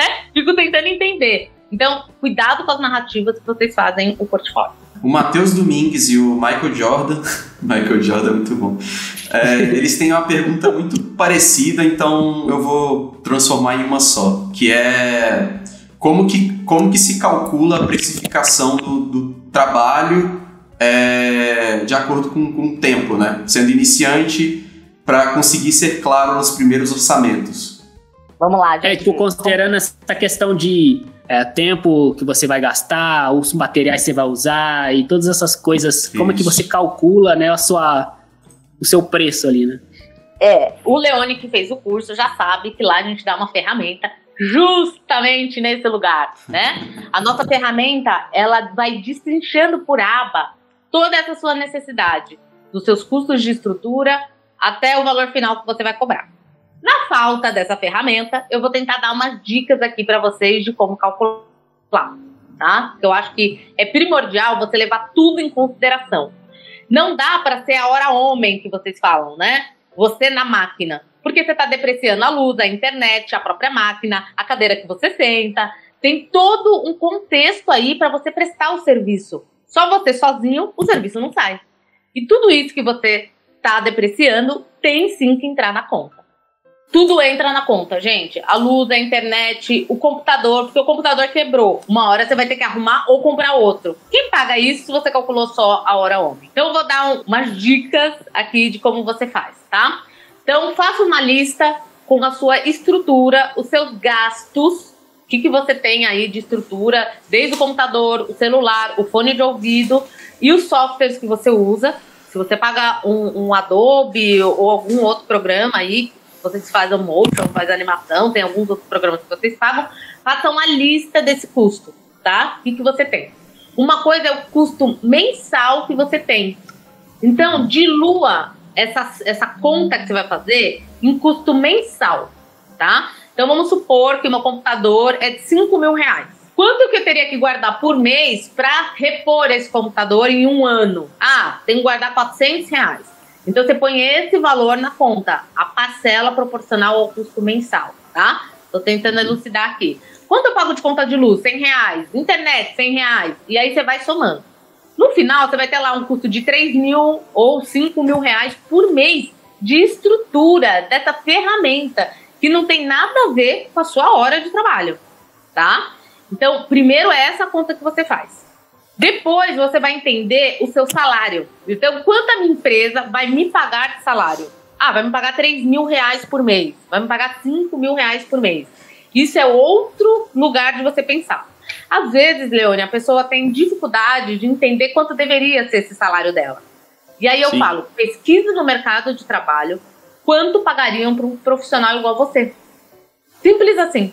Como se você fosse buscar uma vaga de emprego mesmo. Aí você vai entender quanto que você receberia de salário. No Glassdoor tem isso, né? Exatamente. O Glassdoor tem isso, é uma ferramenta que eu dou. Só que você não vai buscar um emprego numa multinacional. A multinacional vai ter um poder aquisitivo de te pagar um salário muito maior que você mesmo. Procure um salário na mesma proporção que você vive e tem de realidade na sua empresa. Então, se eu sou microempreendedor, eu vou procurar uma empresa micro de salário para eu ter como referência, tá bom? Porque às vezes a pessoa joga lá no Glassdoor, vê aqueles salários exorbitantes, claro que eu não consigo pagar. Tem que ser de acordo com a proporção. Primeira coisa. Então você entendeu a sua estrutura, aquele custo mensal, entende quanto você quer ganhar por mês e depois quantas horas dedicadas de trabalho você consegue ter no mês de produção. Olha o que eu tô falando. Não é de internet, Instagram, pagamento de conta, é de produção, é mão na massa, porque a produção é que vira dinheiro, tá? É ilustrando, é criando. Eu consigo trabalhar 4 horas por dia, por exemplo, ilustrando. Isso vai dar o quê? Uma média de 20 horas no mês? 22 horas no mês? Tá? Você vai somar o seu salário, vai somar essa estrutura mensal, vai dar, vamos supor, na nossa matemática aqui que dê R$6.000. Você vai fazer o proporcional desses R$6.000 para hora. Para que hora? Essas 22 produtivas. As 20 produtivas. Gente, se alguém hoje mentir para mim, falar que tá produzindo mais de 4 horas por dia, é mentiroso. Nariz vai crescer. Pós-pandemia, ninguém tá conseguindo fazer isso, tá? Todo mundo se distrai, vai olhar um WhatsApp, um Instagram, pega um café, menos produzir. Então, eu falo que o limite, né, o estagnado tá em 6 horas. O pessoal na produtividade normal tá em 4 horas diárias, ok? De produção, mão na massa. Vou sempre frisar isso aqui para vocês. E aí vocês fazem esse proporcional.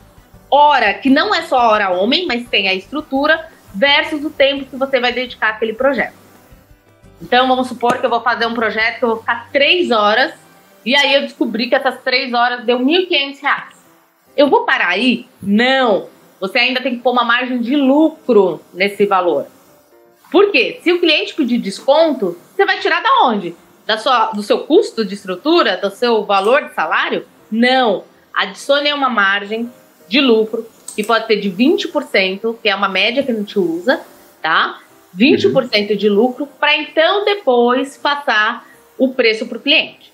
Quanto maior essa margem, melhor para você negociar preço. Imagina que você pôs 20%, a pessoa pediu 10% de desconto. Você vai ter lucro só de 10% depois de pagar as contas? É pouco. E leve em consideração quem está pedindo esse orçamento. Então eu sempre brinco. É um banco que me pediu o orçamento, a minha margem vai para 50%, 60% de lucro. Ah, é o Afonso? Eu vou cobrar 20% de lucro. A gente tem que ter esse discernimento de quem que está pedindo o orçamento. Sim. Isso vai fazer total diferença. Gente, pode ter o mesmo trabalho. Você vai gastar as mesmas horas. Só que o resultado esse resultado vai valorizar e vai agregar mais para um banco ou para o Afonso? É isso que vocês têm que pensar na hora de precificar. Sim, sim. Eu acho que da parte da produção mesmo, né? De contar as horas de trabalho, isso é uma coisa muito importante. Porque, tipo, a gente imagina que a gente trabalha, por exemplo, 8 horas por dia. Ah, eu começo às 8, paro no almoço, vou até umas 6 da tarde e acabou. Ou não, às vezes a pessoa trabalha de madrugada ou outro horário, mas beleza. Você calcula ali por cima, acho que eu trabalho umas 8 horas, até 10 por dia. Mas, a partir do momento que você usa um timer, na hora que você está trabalhando, por exemplo, abrir o Photoshop, vou começar a desenhar, dei um play no timer com o nome da tarefa lá que eu estou fazendo. E você pausa toda vez que você for levantar, para olhar a rede social, ir almoçar, fazer qualquer coisa. E dá play só na hora que você está produzindo. Você percebe que essas 8 horas, igual a Michelle falou, vira 4 horas fácil. Eu tenho para mim, assim, que eu já faço esse controle de tempo há algum tempo já, há alguns anos, que o dia produtivo para mim é quando eu faço 6 horas. Para mim também, mesma coisa. Quando eu consegui fazer 6, é porque eu realmente produzi bem. Mas o normal é um pouco menos, 5, 4,5, aquela coisa assim.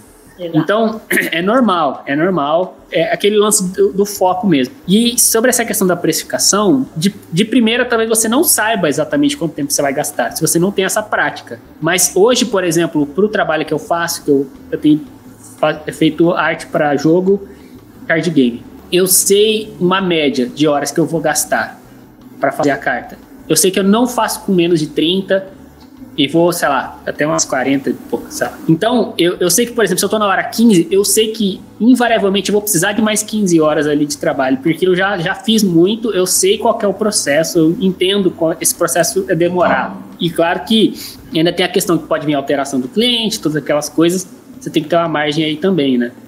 O que eu falo, Leone, sempre, que precificação e qualidade de valor que você vai agregar, né, nesse preço, é autoconhecimento. Então, é o autoconhecimento da sua produtividade, né? Então, ter um timer é essencial.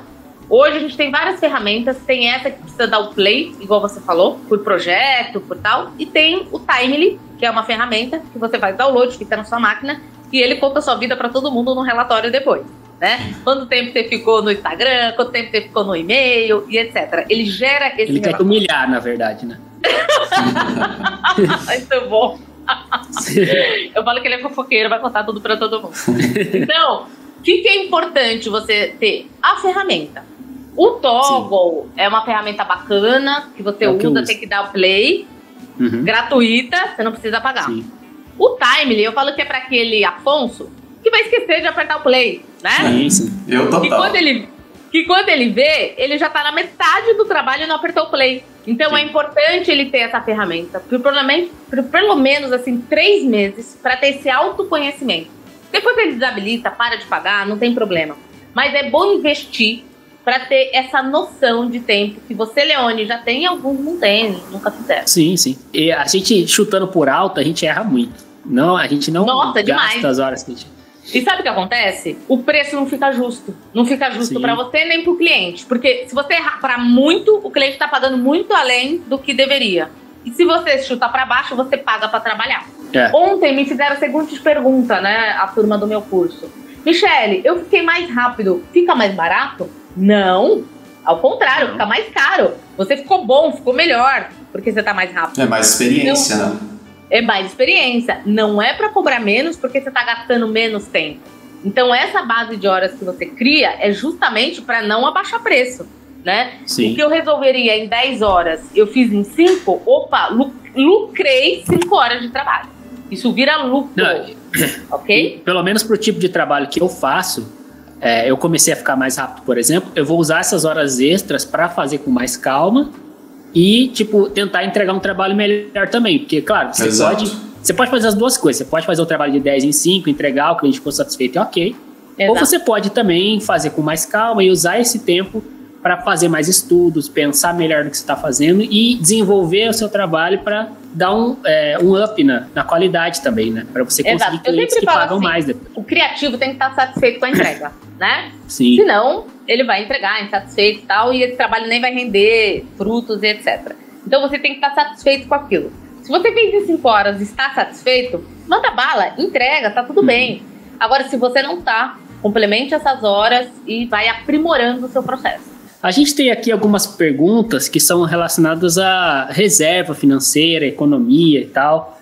O Fausto, por exemplo, Fausto Vitor, perguntou como se organizar para ter sempre uma grana. Em certos momentos aparecem clientes, mas em momentos eles simplesmente não aparecem. E o Josiel fez uma pergunta parecida, que é o seguinte: sendo freelancer, é importante ter uma reserva de dinheiro para a época de vacas magras. Qual valor você considera um valor bom para se ter de reserva? Uns 6 meses, 1 ano? E qual a sua estratégia para conseguir guardar esse dinheiro e não torrar em videogame? Adorei, não torrar em videogame. Muito bom, José. Vamos lá, respondendo Fausto e José numa tacada só.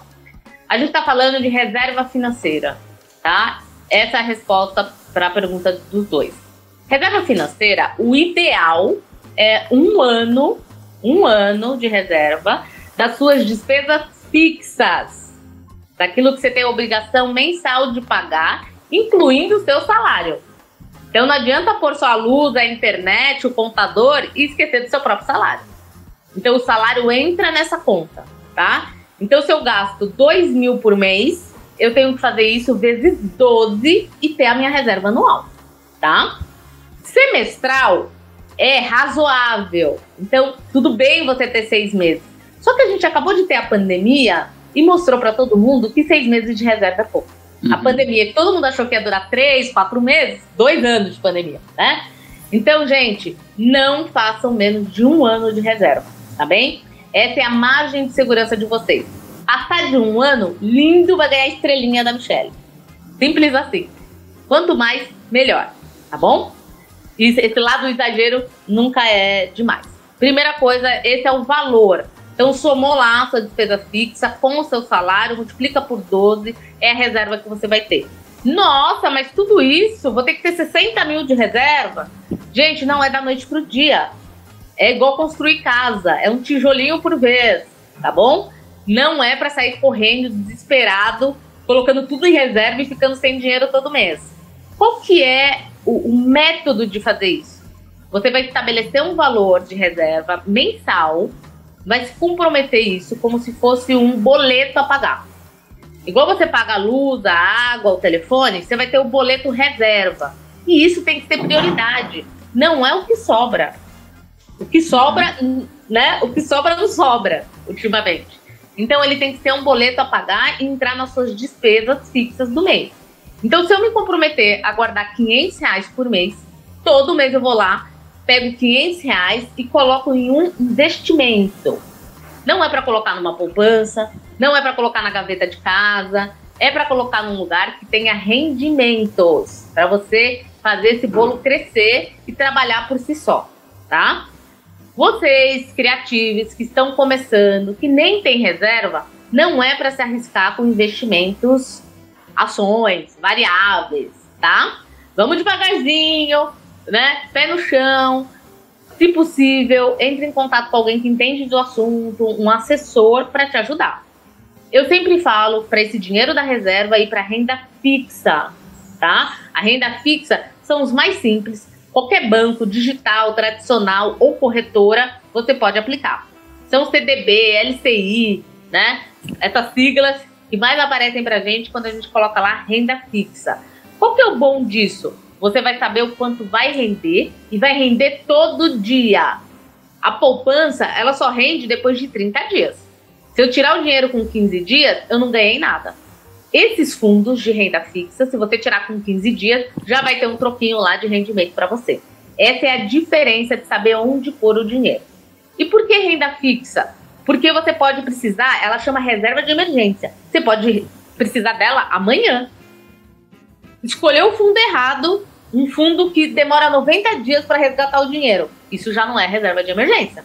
90 dias para quem está precisando amanhã do dinheiro? Então tem que tomar cuidado onde também coloca reserva, tá? E aí você vai escalonando e colocando esses R$500 mensais.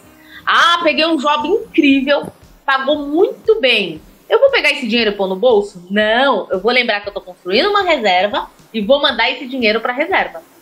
O mal dos criativos é quando aparece um dinheiro assim, né, de um job muito bom, que a pessoa nunca pegou, logo quer pegar para ele e fazer alguma coisa de desejo, um tênis, uma viagem e etc. Gente, tudo bem fazer isso, mas faça com moderação. Lembre que tem que ter a reserva. Então, pega uma parte para esse seu sonho de consumo, mas priorize a sua reserva, porque é assim que a reserva de 60 mil não vai demorar tanto para chegar. Você vai ter aqueles R$500 mensais e nesse aporte intermediário que eu chamo, que pode ser de 5 mil, pode ser de 10 mil, porque é um job muito legal, você vai alcançar mais rápido essa reserva, tá? Priorizem a reserva na vida de vocês, para conquistar sonhos, sustentabilidade e independência financeira, tá? Aquele negócio de, depois eu guardo, eu tô nova ainda. Gente, quanto antes começar, melhor. Se eu soubesse de tudo que eu sei antes, há mais de 20 anos atrás, poxa, minha vida era outra. Então aproveitem que hoje vocês têm informação e a gente tá aqui dando dica de como fazer, né? E onde fazer também. Sim. Isso faz toda a diferença. O Fausto, né? Agora eu não sei se foi José ou o Fausto, falou do videogame. Como não gastar com videogame? Como não gastar com o iFood, né? Que são os lugares que a gente sempre gasta. Foco. Foco no seu objetivo. O que é mais importante? O videogame ou o dia de amanhã e depois? O videogame. Você vai comer... Não, aí eu vou te perguntar, Leone. Você vai comer videogame? Você vai dormir no videogame? O videogame vai sanar sua saúde? É esse lugar que você tem que pensar. Sabe como que eu fico, Leone? Às vezes eu vejo as pessoas sem reserva, mas a pessoa tem um iPhone 13. Gente, quanto custa o iPhone 13? Primeira coisa. Que é o do ano, né? Opa, é o do ano, né? Quero ter o que chegou agora. Ficou na fila de espera lá pra comprar. Ok, você tem um iPhone 13. Mas você tem convênio? Porque se você ficar doente, você vai pro SUS? O iPhone 13 é aqui, né? Mas vai pro SUS. Gente, prioridade na vida de vocês. Bem-estar na vida de vocês, né? Na organização financeira eu falo de uma pirâmide que você viu no curso, né? Sim, sim. Pirâmide de Maslow, que ele fez os estudos das nossas necessidades básicas. Então, assim, o que é necessidade básica? Ter onde morar, o que comer, saúde, educação. Se o seu sonho de consumo não está afetando nada disso da sua estrutura básica de vida, bora, vai lá. Agora, se você está precisando primeiro estabilizar isso, é foco. Aí não vai pro videogame, não vai pro iFood, não vai para algum outro lugar. Sim. Bom, a Michelle estava falando sobre investimento, né? Sobre a questão de você não pegar o seu dinheirinho que você tem guardado e colocar numa poupança ou deixar juntando pé de aranha lá na conta corrente, o que você diz pro Felipe Vasquez, por exemplo, que fez a seguinte pergunta: poderiam pincelar sobre renda variável e investimento para a aposentadoria? Vejo poucos artistas sabendo disso. A gente falou de aposentadoria um tempinho atrás, né? Quando a gente falou do recolhimento do INSS. Sim. Investir é olhar para esse lugar, é olhar para o seu futuro. Primeira coisa, Felipe, eu duvido que você vai se aposentar. Primeira coisa. Mas eu aposto que você vai diminuir o seu ritmo de trabalho. Então, para esse momento, eu chamo de aposentadoria. Para esse momento, eu chamo que você tem que ter um dinheiro para esse momento, tá? Então, o que é importante? A gente tem uma ordem de prioridade. Primeiro a reserva de emergência, para depois a aposentadoria. Quem quer guardar direto para a aposentadoria acaba não construindo nada, tá? Porque coisas acontecem no meio do caminho e você precisa usar o dinheiro. E acaba tirando o foco objetivo daquele dinheiro que você estava guardando. Primeira coisa. Então, primeiro a reserva de emergência, depois a aposentadoria e outros objetivos. Você primeiro tem que entender quanto é que você precisa nessa aposentadoria. Você vai viver... Sim. Lá na frente, quando você diminuir o ritmo de trabalho, qual vai ser seu custo de vida? Quanto que você vai precisar por mês? Eu vou precisar de 10 mil reais por mês ou vou precisar de 5 mil reais por mês? Primeira coisa é fazer conta. Eu descobri que eu tenho que ter 1 milhão para diminuir o meu ritmo de trabalho. E esses números são reais. Eu tenho clientes que vão ter que ter 3 milhões. Tá? É grana pra caramba. Para poder manter o estilo de vida, no caso, né? Exatamente. Você chegou onde eu ia chegar. Uma coisa é você diminuir o ritmo de trabalho e também cair o seu estilo de vida. Tudo bem. Outra coisa é você diminuir o ritmo de trabalho e querer manter aqui o estilo de vida. Aí a conta não vai fechar. Então faça essa conta hoje de quanto você vai precisar daqui 15, 20 anos. E comece hoje essa reservinha. Então construa essa reserva de emergência, em seguida... comece a dar aposentadoria, que eu falo que é diminuição do ritmo de trabalho, porque ninguém consegue parar totalmente, mas pensando assim, quanto que eu tenho que chegar? E aí sim, você vai escolher um fundo de renda variável, não fixa, porque a fixa é esse lugar da reserva de emergência. Você vai escolher um fundo de renda variável para pôr esse dinheiro. Aí ele fala assim, fala aí qual fundo de renda variável a gente põe o dinheiro. Não, Felipe. Por quê? O dinheiro vai para o fundo de acordo com o seu objetivo. Olha só. Você falar que é 2015, você estava guardando um dinheiro para se aposentar em 2030, é diferente de 2040, 2050. Tá? Esse time faz total diferença para escolher o fundo que você vai investir. Outra coisa, a gente tem que entender o comportamento do fundo. Ele tem um histórico, né? Quando a gente vai escolher um fundo, você pede na corretora, pede para o seu assessor te mostrar o gráfico de comportamento desse fundo. Como foi esse fundo na pandemia? Ele caiu, sobreviveu, voltou a render? É normal o fundo cair. Quem tem estômago, lida com ações, sabe que dorme com 50 mil e acorda com 20 mil. E a pessoa tá tudo bem, porque ela sabe que daqui 3 meses vai virar 100. Ela tem tempo e emocional para lidar com isso na renda variável. Se você não tem, não se arrisque. O segredo é ter uma assessoria, alguém que entenda do assunto para te ajudar a escolher os fundos. Na internet, temos diversos influencers digitais financeiros, dando dicas, falando de fundo, falando de trader e etc. Mas cuidado, eles não estão olhando para a sua vida, para a sua necessidade. Eles estão olhando um número, um índice e uma variável de mercado. Então hoje aquele fundo tá bom, aquele fundo é legal, mas pode ser que daqui 3 anos tenha que mudar porque ele já não é mais legal. E como você vai fazer isso sozinho, sem orientação? É nesse lugar que eu quero cuidado com o dinheiro na renda variável. Tem acompanhamento profissional, tem alguém que entenda do assunto, que vai falar assim, Afonso, seu dinheiro está em tal investimento, que tal colocar nesse outro lugar, porque eu acho que ele não está indo tão bem mais, esse aqui está indo melhor.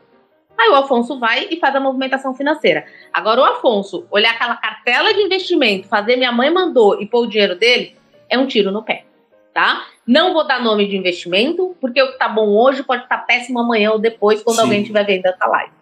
Tá bem? Sim, claro. Bom, Michele, a gente recebeu várias perguntas de pessoas que recebem ou querem receber recursos do estrangeiro, freelancers para clientes estrangeiros, e muitas perguntas relacionadas a isso. Como que faz para declarar esse dinheiro e tudo mais? Você podia falar um pouco para a gente em relação à emissão de nota e tudo mais? Como que faz com esse dinheiro que vem de fora? Vamos lá. Posso e devo falar isso para vocês, né? É uma das missões aqui da nossa conversa. Então vamos lá. Qualquer dinheiro recebido tem que ser justificado. Eu tenho um case real de um cliente que recebeu 60 mil reais, né, e não dólares, o ano passado, e só embolsou o dinheiro. 60 mil reais é expressivo de um dinheiro vindo de fora. É diferente de falar $1.000, né? 6 mil reais. A pessoa foi 60 mil reais. E aí ele simplesmente recebeu, embolsou e começou a gastar no País da Maravilha. Gente, risco total. Então vamos lá. Todo dinheiro, toda transação internacional é comunicada. Não pense você que ninguém está sabendo que seu dinheiro entrou no país e que foi para sua conta. Primeira coisa, tá? Então, vou falar um passo a passo aqui da burocracia primeiro. Fiz um trabalho para alguém lá fora, Nova York, Canadá, Portugal, qualquer lugar, tá? Internacional. Eu vou emitir nota fiscal? Vai, mas não para essa pessoa. O que você vai emitir chama invoice. Depois a gente põe o link aqui do Invoice Generator, que você faz online, ele te ajuda a montar esse invoice, tá bom? Sim, eu uso ele inclusive. Eu também. Maravilhoso. Então você vai primeiro fazer um invoice com o valor da moeda internacional, né, de acordo com o que foi precificado. Vamos supor $1.000. Você vai fazer invoice escrito em inglês, tá? Não em português, o invoice. O que é o trabalho, a moeda, $1.000, e vai mandar para a pessoa te pagar. Nesse invoice, você também vai informar o método de recebimento. Por quê? A gente tem vários métodos de recebimento. Hoje, a coisa, graças a Deus, evoluiu muito. A gente ficava refém dos bancos, né, das instituições tradicionais, de receberem a remessa, depois liberar, fazer câmbio, etc. Hoje, a gente tem outros intermediários para fazer isso para a gente. A gente tem plataformas como PayPal, Remessa Online, Wise, enfim, MoneyGram. Tem vários lugares que vocês podem receber o dinheiro de vocês, tá bom? Então, a pessoa recebeu o invoice, vai receber o método de pagamento, quem que vai fazer aí a ponte, o intermediário, e vai mandar o dinheiro. Vamos supor que mandou no PayPal o dinheiro. Caiu lá $1.000, porque o PayPal cai em dólar, ok? Vai sempre cair na moeda que você recebeu. 1.000 euros, franco suíço, o que for, tá bom? Caiu lá. Ah, já faço nota fiscal? Não, não é para fazer nota fiscal naquele momento. Primeiro, você vai fazer a migração do dinheiro para sua conta PJ. Olha o que eu tô falando. Conta PJ e não PF, tá? Exato. Porque a gente vai emitir nota fiscal primeiro. Não é para ir para o seu bolso primeiro. Olha a nossa regrinha aqui de burocracia e gestão financeira. Então você vai... Essa plataforma já deve reter uma taxa, né? Porque ela foi a intermediária. Você vai fazer o câmbio e vai mandar esse dinheiro para sua conta PJ. Quando chegar na PJ, esses $1.000 viraram R$4.800. Porque já tem umas retenções pelo caminho, né? Os pedágios que eu costumo brincar. Já pagou pedágio até chegar na PJ. R$4.800. Esse valor convertido em reais é que você vai emitir uma nota fiscal. Aí sim, você vai abrir o sistema de nota fiscal do seu estado, da sua cidade, e vai emitir a nota. Essa nota você faz em português, não em inglês, ok? Porque é para o Brasil essa nota. É para justificar para a Receita Federal a entrada do dinheiro. Então, não é para fazer em inglês, é para fazer em português. Você vai colocar o descritivo do trabalho, o valor em reais. Porém, faça link com a invoice, tá? Para aquela nota corresponde a invoice de número X. Enumere e nomeie a sua invoice. Então, vamos supor que a invoice era número 15. Então, você vai colocar referente a invoice número 15, cliente Facebook. Tá? Tem que ter link, nota e invoice, porque se um dia a fiscalização chegar, eles vão cruzar esses dois documentos, ok? Resolvido isso, você fez a nota fiscal, a partir daí, com a nota fiscal, você vai recolher um imposto dentro do Brasil. Se você for MEI, você vai recolher só aquela DAS fixa. Se você for Simples Nacional, vai ser de 6% a 15%, dependendo do seu enquadramento fiscal. Se você for lucro presumido, pode chegar em até 30%. Depende aí, né, dos enquadramentos, de quando você está enquadrado. Normalmente, paga aí em torno de 23% a 26% o lucro presumido, tá bem? Pagou o imposto junto com as outras notas do Brasil. Você não vai fazer uma guia à parte para pagar imposto. O seu contador vai emitir, junto com o faturamento total do mês, o recolhimento. Então, não se preocupe em fazer uma guia à parte, pagar imposto só dessa nota, tá? Ela vai entrar na mesma logística do seu faturamento mensal. Isso é importante vocês saberem, porque às vezes a pessoa está tão preocupada que é uma guia só daquela nota. Não, sim, vai entrar no seu bolão ali do mês. O problema é que o nosso tomador de serviço internacional não tem CNPJ. Ele não tem dentro do Brasil ou não tem um CPF. Então você vai emitir essa nota dentro do sistema aí da sua prefeitura, né, para emitir. Você vai emitir sem tomador de serviços, que chama. E aí você não precisa colocar os dados de ninguém, porque é internacional, tá bom? Tudo isso é checado, gente. Não se enganem, não acho que ninguém tá olhando. Tudo isso é checado, tá bom? Não deem trucão. Tudo isso é checado. Então, emitiu a nota fiscal, vai ter o recolhimento de imposto. Agora sim, aquele dinheiro tá no fluxo de caixa da empresa, tá na conta corrente. Vou tirar tudo? Não, né? Lembra? A gente vai tirar o nosso salário mensal normal. O máximo que você vai fazer é dar aquele upgrade na reserva de emergência da empresa, que é o que eu falei pra vocês. Pô, ganhei dólar, ganhei muito mais. Meu caixa tá seguro aqui por 5 meses. Então, eu posso pegar uma parte e colocar na nossa reserva de emergência, tá? É importante não converter, pegar esses R$4.800, além do salário, só porque recebeu em dólar, só porque recebeu a mais. Tem aí a conduta, o hábito e a disciplina de lidar com o seu dinheiro na conta corrente PJ, tá bem? Então, tem sim sempre que emitir nota fiscal. Começa pelo invoice, que é o documento que vale internacionalmente. Depois, no território brasileiro, a nota fiscal. Em português, a nota fiscal e o invoice em inglês, tá? Eu sei que isso são as dúvidas. Ah, preciso declarar no imposto de renda? Vamos lá. A pessoa jurídica já vai declarar o faturamento dela no imposto de renda, pessoa jurídica. Então, esse ganho, esse recebimento está dentro.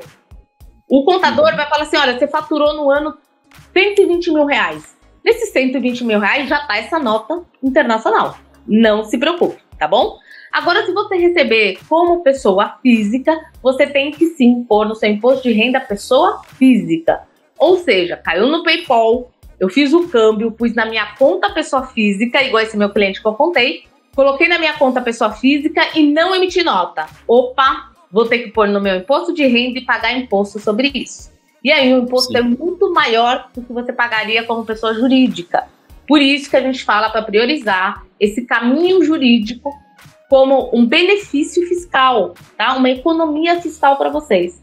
Porque se você for pagar depois lá no imposto de renda, você vai pagar numa alíquota muito maior do que você pagaria como PJ, tá? Então, esse recebimento entra sim no imposto de renda da empresa ou de pessoa física, de acordo aí com a negociação e a transição do dinheiro como ele foi feito, tá? Às vezes a pessoa quer economizar a taxa, né? Fazer milagre. Taxas de câmbio, no caso de PayPal, por exemplo, a taxa é alta, aí tem...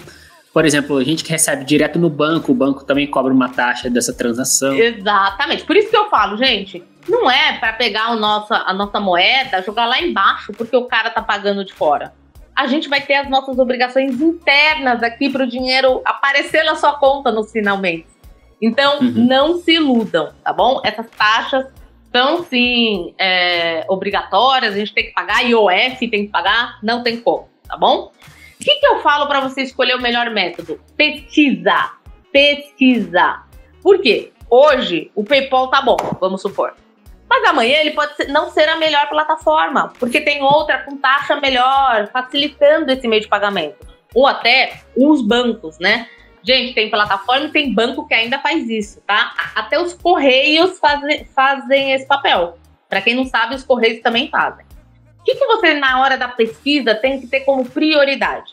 A segurança da plataforma, olhar se essa plataforma nunca foi, né, corrompida, não tem desvio. Olha no Reclame Aqui, olha no Google a reputação da plataforma, pergunte para os amigos, tá bom? Avaliar as taxas, o prazo dessa transição de dinheiro que a gente falou aqui que tem que acontecer. Isso vai demorar 15 dias, vai demorar 30 dias, isso é super importante. Tem gente que acha que é do dia para a noite, né? E dependendo da plataforma, não é. E a transparência das operações, tá? Isso é super importante na vida de vocês. Não deixem passar essa logística, né? Então façam essa análise e aí escolhe a plataforma. Se você for deixar o dinheiro em alguma plataforma, gente, dinheiro parado é prejuízo. Você está simplesmente perdendo dinheiro. Então, às vezes, a pessoa fala assim, eu deixo lá no PayPal porque tá em dólar. Tem rendimentos? Ou é um dinheiro só parado no PayPal? A gente tem que levar isso em consideração, tá? Tem uma cliente lá que pôs no PicPay, descobriu um investimento no PicPay que tá ganhando muito dinheiro. Legal, não tá parado no PicPay, né? Então, é importante você entender que deixar só um dinheiro lá, mesmo que em dólar, você pode estar perdendo dinheiro. Eu tô esperando para ver se o dólar aumenta, se eu ganho um pouco mais. Cuidado com essas esperas. Você pode perder dinheiro com essas esperas, tá? Não sei se eu respondi todas, se eu passei alguma coisa, me apontem, por favor. Não, eu acho que foi sim a resposta geral de todas as perguntas relacionadas a isso. Mas eu acredito que as pessoas que estão assistindo devem ter outras perguntas. Algumas dúvidas foram sanadas e surgiram outras perguntas, mas nosso tempo aqui não é infinito, a gente estendeu bastante essa conversa. Nossa, a gente tá horas batendo esse papo. Eu tô adorando, porque eu adoro falar sobre isso, né? Mas cansa o ouvinte. Não, eu tô achando ótimo também. Eu acho que foi muito importante a sua participação aqui no bate-papo. É um conteúdo que a gente há muito tempo queria trazer, mas eu tenho certeza que vão surgir outras dúvidas, as pessoas querem saber mais. Além do curso da Ubuntu, que já tem lá no site, né? Que você tem o curso, que inclusive ele foi feito com turma, eu vi, né, quando eu assisti, tem as lives de pergunta e resposta. Se a pessoa for fazer o curso hoje, por exemplo, ela tem acesso a essas lives? Como é que funciona? Se vai ter outras turmas? Explica pra gente, Michelle. Por enquanto, a gente tem a turma 1 e 2 em andamento. A turma 3 vai abrir no segundo semestre. E eu vou dar um presente. Para quem estiver assistindo essa live, quando abrir a inscrição, a gente vai dar um voucher de desconto. Fala, eu vi a live do Leone, né? Escreve no info@ubuntu.com.br e aí eu devolvo um cupom de desconto para vocês fazerem o curso, tá bem? Legal. Esse curso essa turma 3 vai abrir no segundo semestre.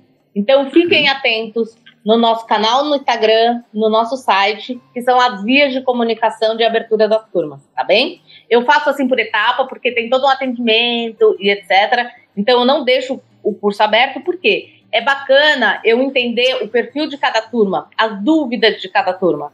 Então, você vê uma live de uma turma 1 ou 2 e você está com outras dúvidas, não é a mesma coisa, né? Eu gosto de sanar o que aquele grupo tem de dúvida e quer saber. Então, a gente fechou a turma 2, eles vão acabar esse semestre, e no segundo semestre a gente vai abrir a turma 3, tá bom? Fiquem atentos e terão esse presente, esse desconto, que eu vou dar para vocês. É só escrever no info@ubuntu e aí eu devolvo o voucher de desconto para vocês, tá? E esse curso vai estar maior, na verdade. A gente vai acrescentar módulos. Então vai ter mais informação do que você já teve, Leone.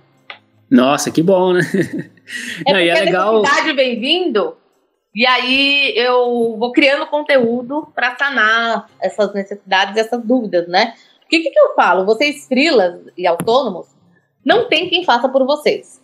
Mas a gente tem alguns profissionais específicos que vão resolver o problema de vocês. Quem são esses profissionais? Advogado, contador, né? Ou algum assessor de investimento. Só que, para conversar com essas pessoas, vocês têm que ter um mínimo de informação, um mínimo de conhecimento. Não é só aprovar, não é só falar, ele tá falando, eu concordo. Eu gosto que vocês tenham o mínimo da informação para que tenham postura e poder de decisão e autonomia. né? Não fiquem refém de qualquer prestador de serviço, de qualquer pessoa que venha falar com você. Então, nessa nossa meta, né, de dar essa autonomia para vocês, é que o curso vai crescendo, módulos vão surgindo, enfim, é isso. Não, muito legal. Então, para deixar bem claro, se a pessoa agora ela viu o vídeo na data de publicação, se ela entrar no site da Ubuntu, ela tem que esperar a próxima turma, vai ter uma lista de espera. Boa, vai ter a lista de espera, se inscreva na lista de espera, porque quem está na lista de espera tem a pré-venda, tá? Porque as vagas são limitadas, também tem isso. Sim. Eu não abro turma com 200 alunos, não, tá? As vagas são limitadas. Então, a pré-venda, eu aviso quem está na lista de espera, abro antes para essas pessoas as inscrições do que abrir para o público em geral, tá bem? Então, por favor, quem estiver vendo a live, esse nosso bate-papo, entra, se inscreva na nossa lista de espera para você ser avisado do curso. Também acompanhe o nosso Instagram, que lá tem dicas, eu sou bem direta em como fazer as coisas e etc. E também vou avisar aqui, Leone, que é super importante para mim e para vocês também, a Ubuntu está com uma campanha que chama Mailing da Diversidade. O que eu quero com esse mailing? Conectar os contratantes com vocês criativos, né? Eu recebi uma demanda de projeto que a pessoa estava com dificuldade de encontrar criativos negros, fotógrafos, designers, ilustradores. Eu falei, como assim dificuldade? Tem um monte, né? Então, o que eu comecei? A campanha Mailing da Diversidade, que você já pode hoje se inscrever. Tem o link no nosso Linktree no Instagram. Você preenche um formulário e você vai para o nosso banco de dados. Esse banco de dados vai ser disponibilizado, tá? Online para empresas, para todo mundo, até para vocês trocarem entre vocês portfólio, saber o que o outro faz, tá bom? Então eu estou fazendo esse banco de dados. Por favor, os criativos que estiverem vendo aqui e estiverem nesse perfil de diversidade, coloquem lá o mailing de vocês e tudo, e a gente vai divulgar, tá bom? E mesmo que você não esteja, pode preencher, que depois a gente está fazendo uma separação também. É porque a gente hoje no Brasil está tendo essa demanda de diversidade, né? Os contratantes querem essa diversidade. E aí, a gente está indo bem nesse lugar, bem nessa dor, né? A gente está sendo bem direto. Não, isso é muito, muito, muito importante mesmo. Dar acesso às pessoas que às vezes estão... Muitos profissionais incríveis aí que, por algum motivo, estão invisibilizados, não estão aparecendo para os contratantes. Muito boa essa iniciativa. Obrigada, Leone. Eu agradeço a oportunidade, o bate-papo. Afonso, desculpa alguma brincadeira. Te peguei para Cristo. Que isso. A gente está aqui para servir de exemplo. Exatamente. Eu adoro ter exemplo. Obrigada, gente, pelo convite, pela essa abertura. Acompanhe, Leone, continua acompanhando a Ubuntu. E depois vai me contando a prática do curso aí na sua vida. Claro, sim, agora eu tenho que aplicar, né, colocar as minhas finanças nas tabelinhas lá nos Excel, que já está tudo prontinho, as fórmulas e tudo para fazer os cálculos, vai facilitar bastante. Exatamente, vida pessoal e jurídica, hein? As duas aí alinhadas, o autônomo tem que ter as duas aí alinhadas para ter a sustentabilidade, né? Senão a empresa é sempre a que vai pagar o pato. Eu falo assim, tem um barco e um colete salva-vida com 2 pessoas, a PJ e a PF. Quem vai se salvar, né? Se tem um colete só. Então é importante a gente ajeitar as duas coisas. Tá certo. Se vocês tiverem outras dúvidas, quiserem fazer comentários, deixa aí nos comentários as dúvidas que ficou faltando, coisas que a gente pode, às vezes, pela nossa experiência, já responder para vocês. E também, se vocês tiverem coisas específicas, quiserem entrar em contato com a Ubuntu, procura lá no Instagram, no site, manda e-mail, né? Se vocês quiserem perguntas específicas que a gente não respondeu. E eu agradeço muito todo mundo que assistiu. Não esquece de deixar aquele likezinho maroto, compartilhar com os amigos, que eu tenho certeza que é um conteúdo que vai ser muito útil para quem está começando, até para quem já tem muita experiência no mercado e não tem essa noção boa de finanças. Fortalece aí o canal, ajuda a gente a continuar fazendo conteúdo. É isso aí. Parabéns pela iniciativa de colocar essa pauta no conteúdo de vocês. Valeu, muito obrigado, Michele. Valeu por dar esse tempo aqui pra gente, para responder todas essas dúvidas. Valeu, galera. A gente se vê na próxima. Valeu. Abraço. Tchau, pessoal. Obrigada. Valeu.